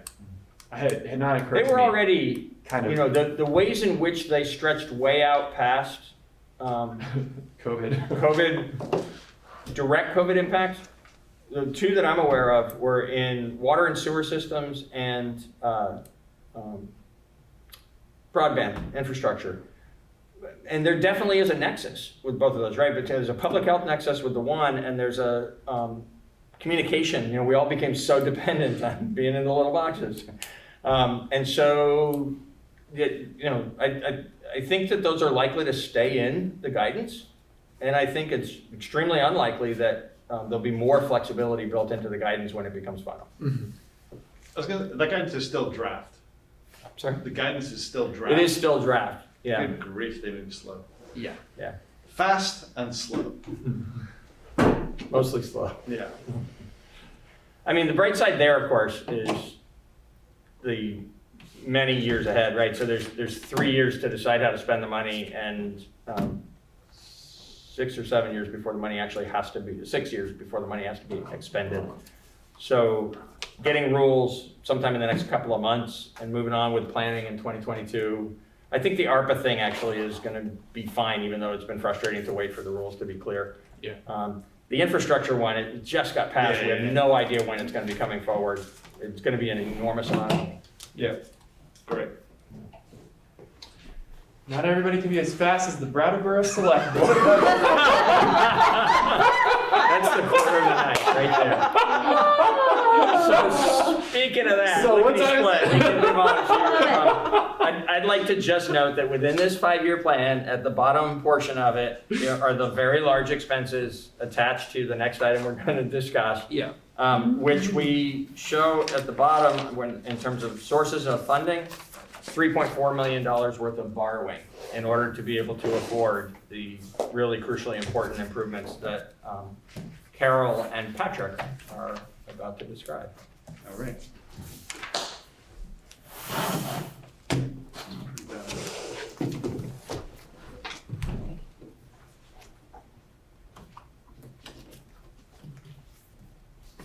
That Carol and Patrick are about to describe. There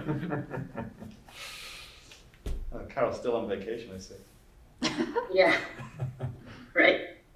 Good evening. As Peter said numerous times this evening, that we'd be discussing generational improvements that are needed at Living Memorial Park. You may remember about a year ago, I came to you to approve working with Steve Horton, building consultant, on these projects to come up, during the planning phase over the past year. The generational improvements that we're talking about kind of start out with 3 fairly large improvements at Living Memorial, and then 2 smaller projects. Just to list those projects right on the offset, and then I'll go into each of them individually. The 5 projects that we're talking about is the rink roof replacement at the Nelson Withington skating facility. That's a 30,000 square foot roof. We're also talking about upgrading the refrigeration system at the Nelson Withington skating facility as well, upgrading from R22. And the other large item we're speaking about is the replacement and upgrade of the maintenance building at Living Memorial Park. Then there's 2 smaller scale projects, upgrading the ball field lighting at the upper softball field and expanding parking up at the Kiwanis shelter. I'd like to start out with the rink improvements, but before I go into each of them individually, I'd like to kind of highlight the magnitude of the benefit and the valuable winter resource that facility is for our citizens in Brattleboro. It's the home of the UHS girls and boys high school hockey team. It's the home ice and practice ice for the Brattleboro Youth Hockey Association. It's also the users of the Brattleboro Figure Skating Club, the men's and women's adult hockey programs. We have 14 hours weekly of public skating in the 2019-2020 season. Last year, I didn't have any, with COVID, we didn't have numbers. But the previous year, we had over 17,000 public skaters that utilized that over the course of the season. We have stick time 3 hours a week. We service 12 different schools for their winter sports programs, and we host numerous special events. Those are during the winter months. In the off season, many community events are hosted there. It's the location for our indoor summer camp, and it's also in the summertime we run an indoor street hockey program. As I start out with the roof project. As I mentioned before, it's a 30,000 square foot roof replacement project. The skating rink was built in 1974 and opened in 1975. So we're talking about a roof that is over 45 years old. It's the original roof. The original roof is not insulated. As we talk about this project, I think it's important to highlight the changes that have taken place in that facility over the past 45 years. Starting out with a semi-outdoor facility in the mid-70s, where basically it was a chain link fence that surrounded the skating rink with tarps down the side. Over the years, as the facility developed, locker rooms were added and then became more and more enclosed. One entire side became all locker rooms. And then in the late 90s, we went from the semi-outdoor facility to an indoor facility, putting walls down the remaining, the ends and the other side, which in turn created, as years progressed, we had issues that started with condensation. So with the metal roof, it needs to be replaced. The structure underneath that supports the roof system is very sound. We had a structural engineer come in and test the integrity of all that. And not only did they give us the structural integrity, we also looked at options of, okay, this facility can handle the winter snow load, and what type of insulation load can it hold as well.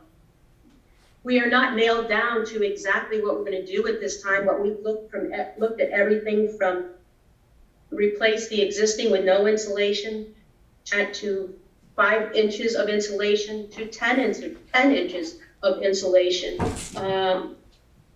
Working with a sustainability coordinator to, making sure that we're getting the full benefit of all the entire project as we move forward. And most importantly, meeting the Vermont commercial energy standards, and that 5 inches of insulation does meet that. But like I said, at this time, these are some broad brush layouts. The final determination of what exactly we're going to end up with will be a further conversation a year from now. But if we went with no insulation, we're talking about a $700,000 project. 5 inches of insulation, we're talking about a $1.1 million project, and 10 inches of insulation, which would exceed the Vermont Commercial Energy Standard as a $1.4 million project. We feel like putting the insulation on there will help us address our condensation issues. It'll certainly address the metal roofing that needs to be replaced. I think that that's the broad brush of the rink roof replacement project. If you would like me to stop here and answer questions or go through the rest of the project, I'm not sure what your pleasure is. You have questions now? Jess? Hopefully it's a quick question. It's just a question about the efficiency costs or energy costs or savings with each of these different levels of insulation. I'm curious if we'll end up spending a lot more on keeping the ice cold or whatever it is, depending on the amount of inches we're going to be insulating it. So the one-time savings of doing no insulation might not make sense in the long term if this is another 30-year roof. Right, and I think a lot of that will be flushed out over the next year as we come forward in a year from this time when we're saying, hey, we recommend the 5 inches, we'll be able to spell out all those benefits to you and lay it out for the no insulation, the 5 inches, and the 10 inches. And we'll have, at this point, we're still, I guess a good way to say it's still a working document, but wanted to put the number in front of you so that you'd have it this evening. That'll be great. That'll be a great question to answer next year. Yeah, I think once we, once we determine exactly the direction that we'd be making a recommendation on whether it's 5 inches, 10 inches, or no insulation, we'll be able to tell you, we'll be able to answer those questions for you in full, versus shooting a dart at it at this time. Daniel has a question, Carol. This is just sort of a pullback question. So in this year's budget, at town meeting, we're expecting to put a bond request for this stuff, or no? No, thank you for pulling us back. So Okay. I should have laid the groundwork for this better. Going right to the heart of the question, the answer, and the pullback observation. The reason we're talking about this tonight is because of its magnitude and because it's urgent that we keep planning so that a year from now we can take action. Yeah. Because waiting any longer than that is begging for failure of Right. some of these systems, Right. particularly at the rink. Right. So because of that, because of the importance of it and because of the financial cost, we thought it was important as part of this budget cycle to tell you where we've arrived. We're in that planning process. You authorized some funds. We recommended them. You recommended them. Town meeting approved them. We have spent them. And we've got a good handle now on the scope of the project and on the worst case scenario cost. So it's looking like a $3.5 million project unless we can find ways to do some of it less expensively during the continued planning that's going to go on in the next several months. So the purpose of discussing it tonight is to sort of ground you in the reality of where we are, where we think we're going, and have you be able to either say, stop, this is a problem, I don't get it, I don't want it, or whatever, or embrace the idea that we're going to keep going, and as Carol described, be able to answer all the pertinent questions in more and more detail over the months ahead, so that a year from now, you are joining staff in recommending this to representative town meeting to actually be approved and financed. Is there more money needed for the planning, or that has been allocated? We're not and asking for ongoing? any additional funding. Very good.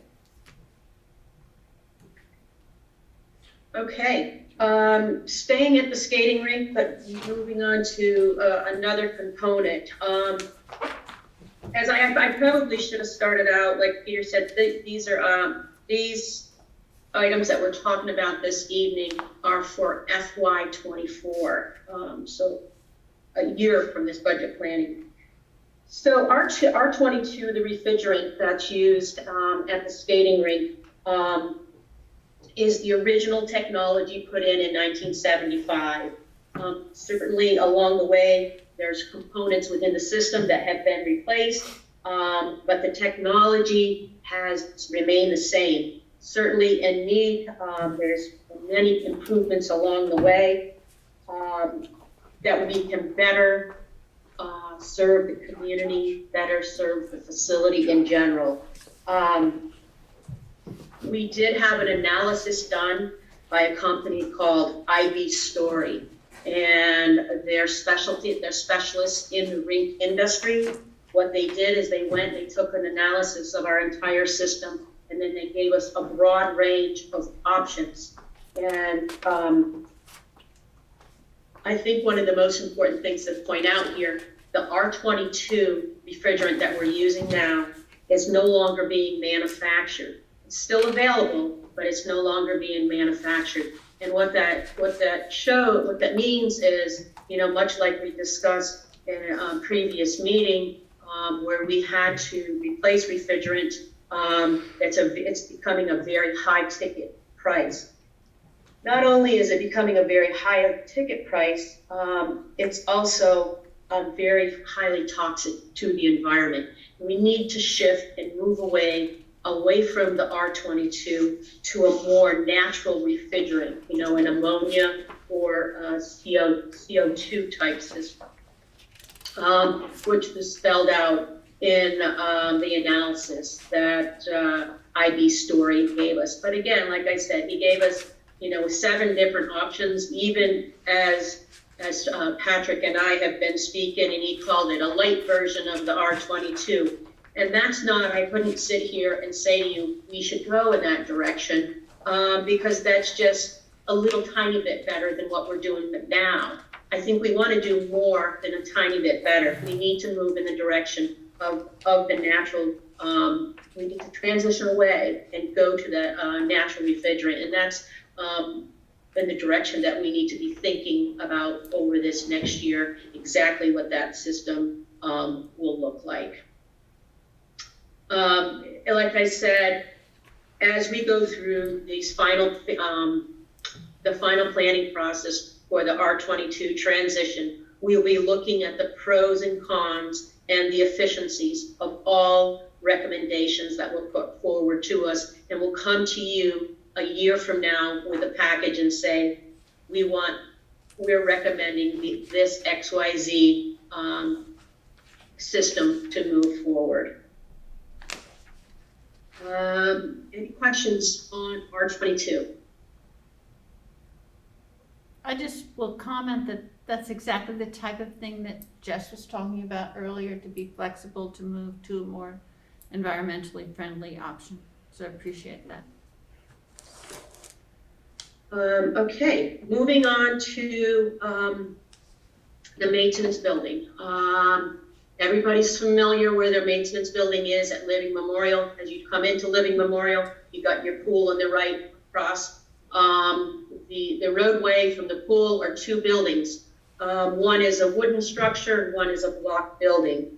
I don't know how many of you are on social media and follow Brattleboro Historical Society, but I thought the timing of this was such, I think it was yesterday I saw, they had a picture from the late 50s that shows that original wooden building still standing at that time, which is still standing here in 2021.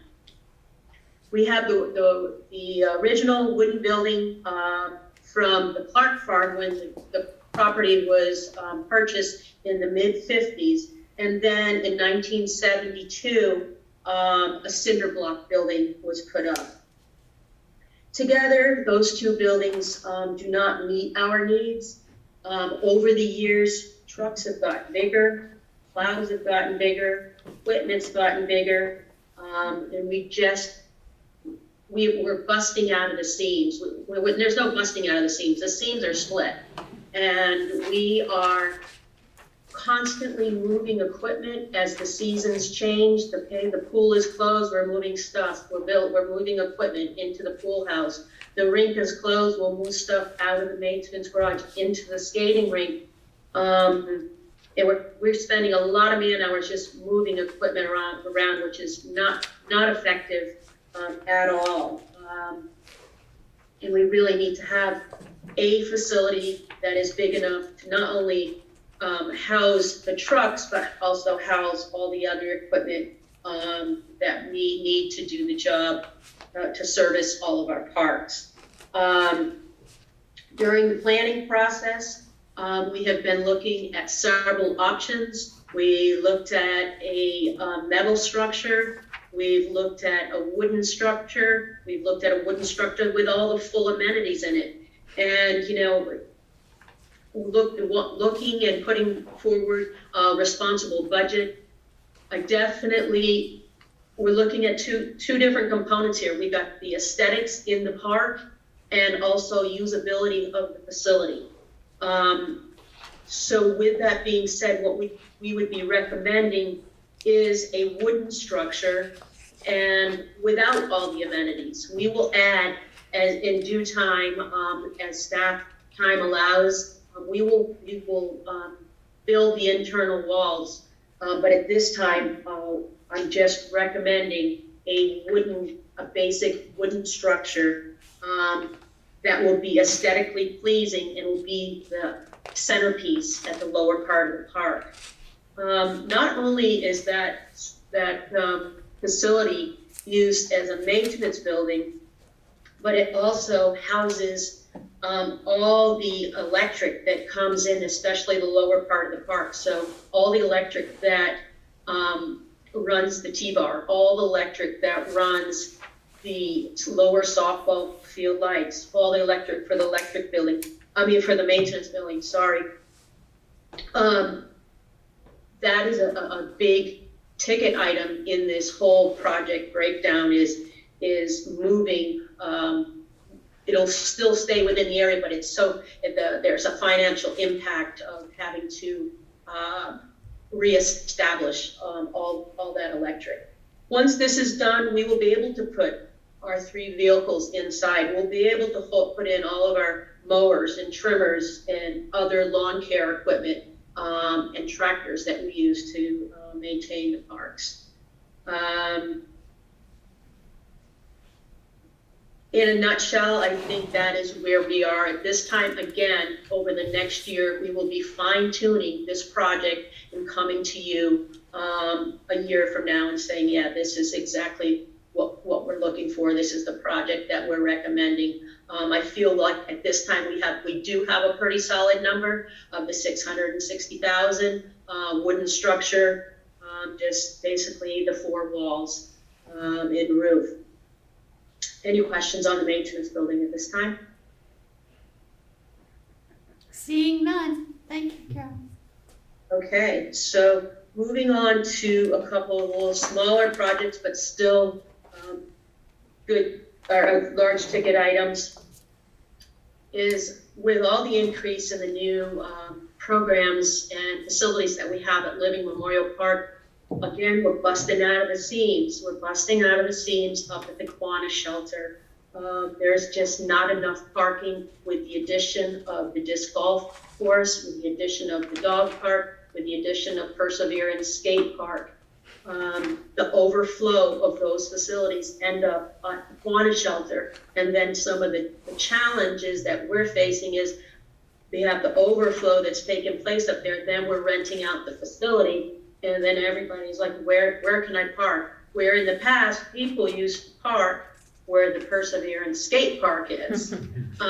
So we're looking to double the parking spaces up there. We're looking to put in a 60 by 120 parking area. This project would include a tree work, earthwork, and gravel parking lot. We feel that this will certainly make the improvement up there, lessen the frustration from the users in the park that there's just by increasing the number of parking spaces that we have. Any questions on parking at the Quanah shelter? Nope. Okay. The final project that would be included in these generational upgrades is upgrading the upper field lighting. The current lighting system was installed in the early 80s. It's becoming more and more difficult for us to find replacement ballasts. Not only finding replacement ballasts, it's becoming the safety of the height of the poles is becoming an issue. For example, down at West River Park, when that facility's been open about 8 years now, the standard is 60 to 70 foot poles at a softball facility like that. Currently, the upper field poles are 45 foot poles. And over the years from the 80s, the bats have, technology has changed, the ball technology has changed. Balls go farther, balls go higher. The ceiling is low. So the players are losing the ball up over the 40-foot ceiling, 45-foot ceiling, and then, it becomes a safety issue. You're losing the ball, all of a sudden it comes down through the light ceiling, and hopefully it's in your glove. But there has certainly been some mishaps. And I think moving in that direction to address the safety concern, addressing the difficulties that we have with replacing the ballast, and technology has certainly changed from the early 80s to 2021. This would require less lamps, and the newer technology will certainly be more energy efficient. And we would certainly recommend moving in this direction as we speak about these generational upgrades. And again, to just give you the idea of the number of users, and I need to go back again to the 2019 season, because COVID, as we well know, in 20 and 21, it's not the standard, as you well know. We have 38 men's softball teams in Brattleboro, 12 women's softball teams that use that facility between the upper field, the lower field, and West River Park Sunday through Friday. So they're using that facility 6 days a week. On top of that, we're hosting 4 to 5 weekend softball tournaments throughout the course of the summer. And it's a heavily used facility. Brattleboro is full of softball players and supporters of Living Memorial Park. And that describes the 5 projects at this time. Certainly open up to any further questions you may have. Jess? All right. Carol, thank you so much for doing such a great job with this and such a thorough presentation. It was really wonderful and informative, and it's now almost 10 o'clock at night. So I just want to say thank you so much. I did have one big, broad, general question, and it was about how rec department facilities are sometimes funded. And I know things like the dog park and the skating facility, that they have these lists of names of community sponsors and funders, that there's been a public fundraising effort put into creating them or doing some improvements to them. So I'm curious if the select board is hesitant about this size of a cost. Is that a possibility for the community to do a public fundraising campaign rather than doing everything this way? Well, certainly, that's always an option. This is a much bigger ticket item. $3.5 million is a very large ticket item to fundraise for. By all means, and I'll let Patrick talk more about the financial piece of it. but he and I did speak, going forward, this certainly would be something that we would try to look into, see what type of grant funding might be out there, what type of funders in the past have supported this type of project. So, certainly that has been the theme that we have used with many of our projects. And if that is the direction that the board wants to go in, it's certainly, we could help lower that cost and not, at 3.5 million, I'm not sure I could get there. Not to say it's not a goal to reach for, but it's.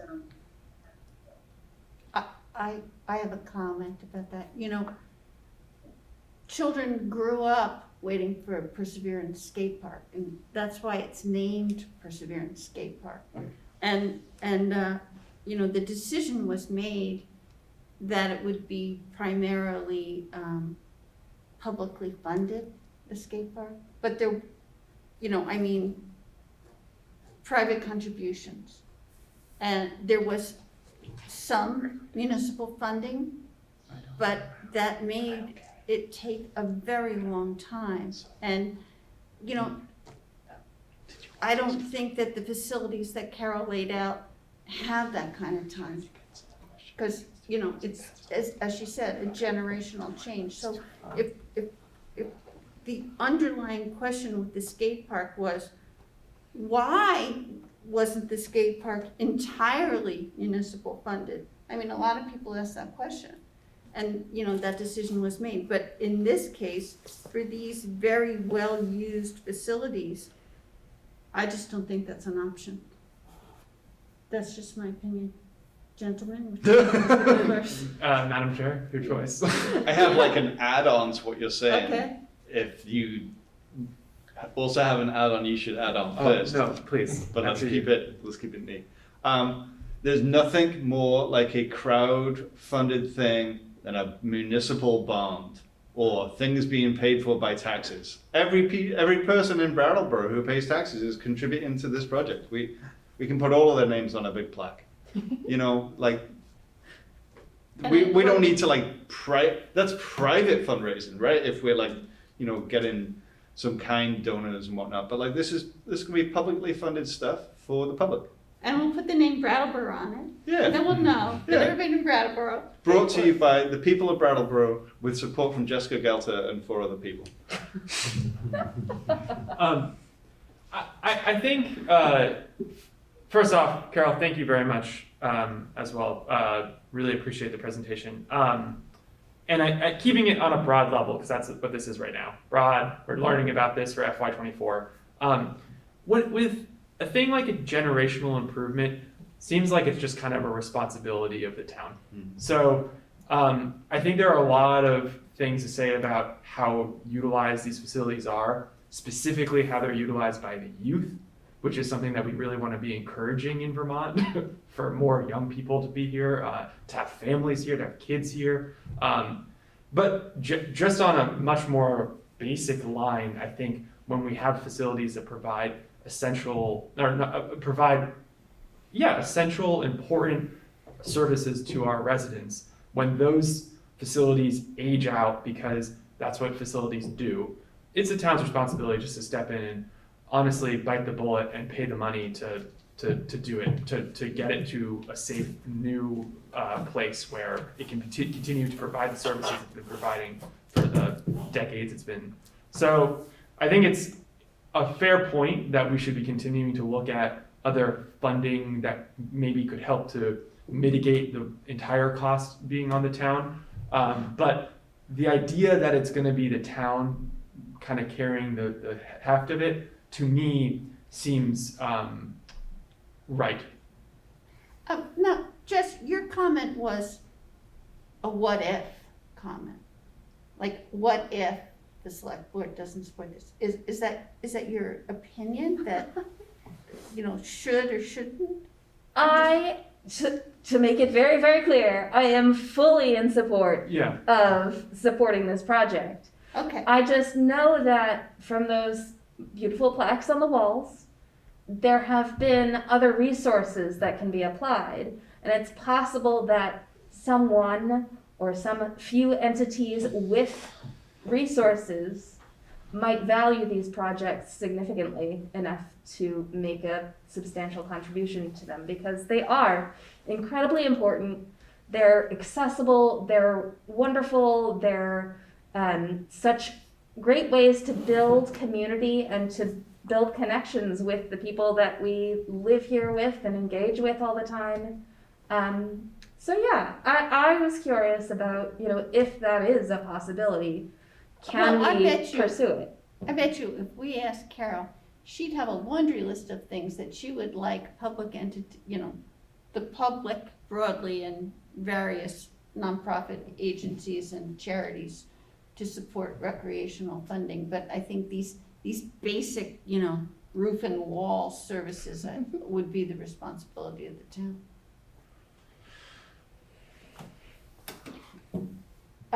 Do we want to hear more about the funding? Is that where we're going next? That's where we're going next, if you'd like to hear the summary of the project finances. Mm-hmm. Patrick. Well, good evening, everybody. It's good discussion, and Carol, thank you so much for the for walking everybody through the projects. Nicely done. I would direct your attention to the bottom of page 4 of the memo that Carol and I drafted. There is a table there that shows the bottom line that Peter and Carol have been talking about this evening.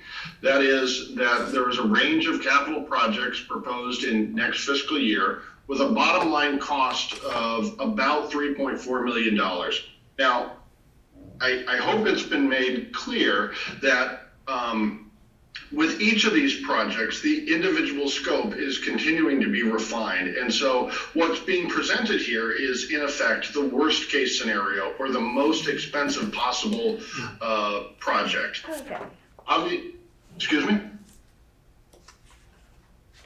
I guess some of us did make some noises. As soon as you're pausing there, the maintenance building line seems not to be the worst case scenario. That seems to be the middle scenario. Well, that's a fair point. That's a fair point. But no, that's a fair point, Daniel. In one instance, I think it would be So fair that we must concede it.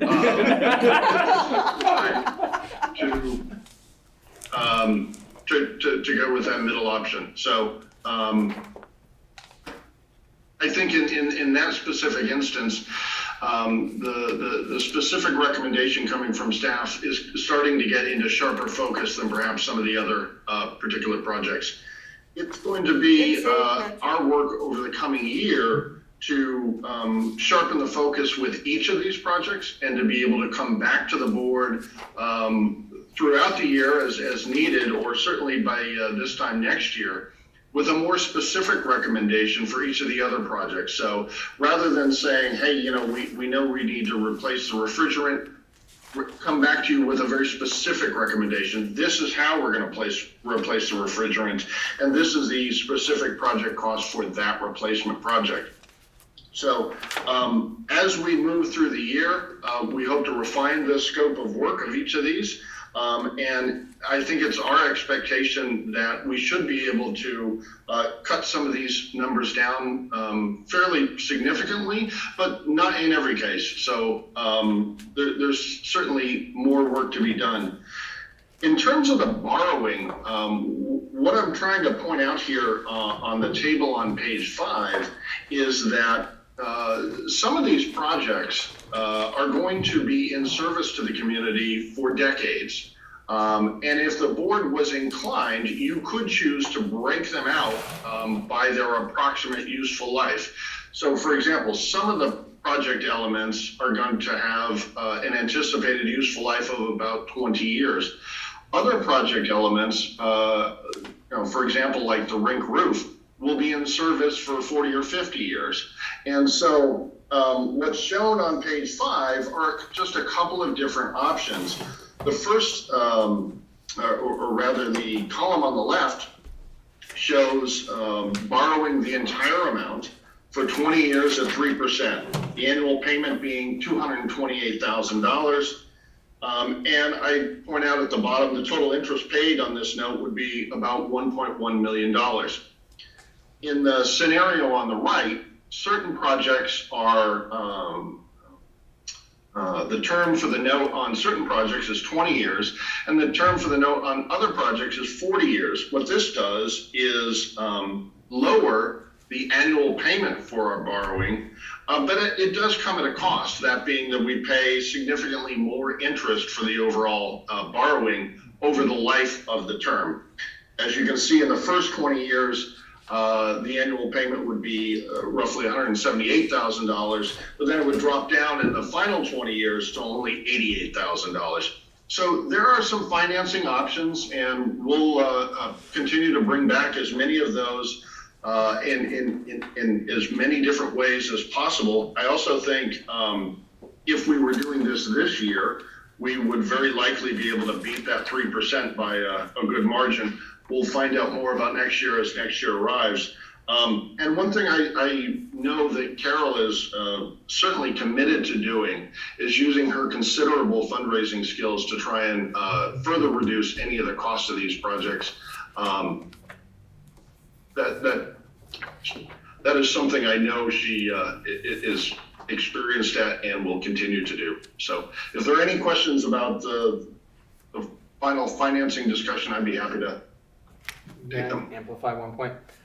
So I just wanted to, for context, because these are big numbers, it's a bunch of different big numbers. So just for kind of getting a more layperson's feel for the magnitude of what it'll take to pay back this debt, in the all projects option with $228,000 annual payment, that's the equivalent of approximately 2 cents, 2 pennies on the tax rate. And the 178 for the first 20 years, if we did the more complicated financing with the higher total interest, but spreading it out over a longer period, that 178 represents about a penny and a half. So that's the magnitude of what we're talking about in terms of taxpayer impact using worst case scenario financial estimates for this set of 5 generational improvements. I'm looking at the FY23 budget alongside this, the debt payments basically. And so our current, our budgeted debt payment for FY22 was 1.25 million, FY23 1.1 million. I know that these are sort of very predictable expenses, so this, remind me where we're at.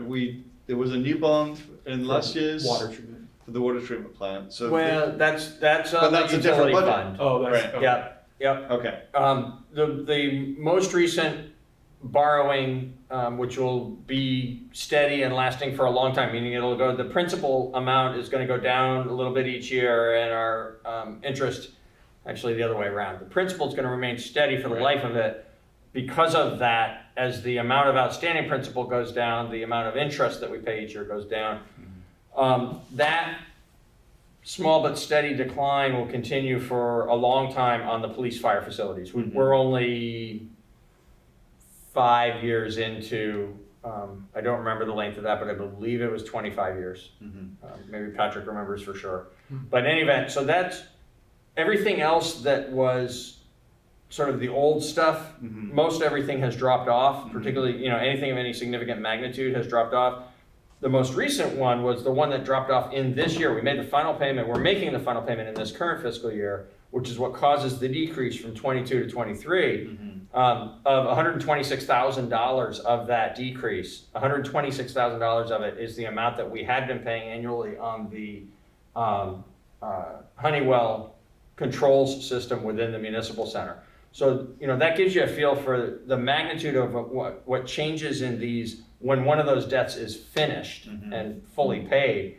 The incremental change from year to year is significantly smaller than that. So like looking at the FY23 debt service budget line, it's 1.1 million.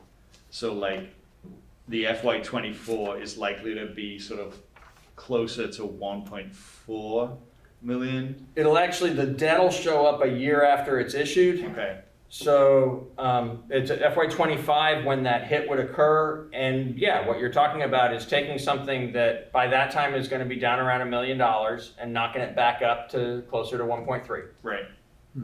Okay. And then sort of looking at previous actuals, that's within the ballpark. Very of where much within things the have range been. of where we've been. Okay. All right. Good. Thank you. And just for my own understanding, and I'm basing this entirely off of the water treatment plant because that's my only other experience in buying something big. So even though it was utility, and even though that bond had 0 interest on it, right? Yeah. Because it was a water treatment, or something like that. Yeah, because of a lot of different A lot factors. of Because it was public water supply, because of the particular timing and the lots and lots of money that was available in the system at that time, and because of our particular demographic characteristics. We're a community that's recognized to have less ability to pay across our population than some other communities in the state. We benefited from all of that and got a huge amount of grant for that. So all that aside, the rest of that process is kind of similar to what this would look like in the sense that, you know, we would be getting another bond, we'd have to open, RTM would have to have that special vote. Yes. And it would be for potentially using this very broad scheme here. It could potentially be for one, or it could be for 2 separate that are on 2 different payment plans, essentially. Exactly right. Yes. Okay. Yeah. All right. Whether it would be one decision packaged as 2, you know, the 2 component pieces, versus it would be very straightforward if it's just, if your recommendation is to do the one. Yeah. If you do the 2 separate ones, I believe that it would be a combined question with just a complicated repayment schedule.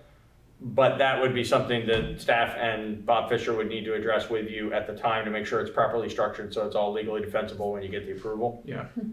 It could possibly end up being 2 separate questions, which would not be ideal if that does have to be that way, because, you know, now you got the possibility of part of the project being approved and part of the project being rejected.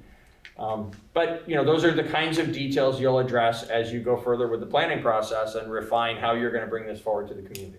Well, in that case, I would just like to say that I don't know if this is a method that we've been using for other big projects, but this is incredibly helpful to be talking about it this far out. Good. I feel like knowing that this is going to be hitting us, like having that for FY24 and knowing, I really appreciate us taking the time to talk about it now. Good.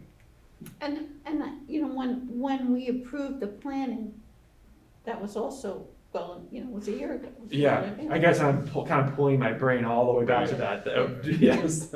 So, yeah. Great. Thank you, Patrick. Thank you, Carol. Very informative. Well, we don't seem to have anything left on our agenda. I'm sure we can find something. What about the financial report? Oh my God. Oh yeah. You want to deep dive into some of that? Not today. Next week. Or Next month. Yeah. It's not a week. All right. Thank you all very much. Uh-huh. Anyone got a motion to make? Jessica did. Jess. I move that we adjourn. Well, thank you very much. Jess moves to adjourn. All in favor, raise your hand and say aye. Aye. Aye. Bye. All right. There you go. Woo! Thank you, everyone. Thank you.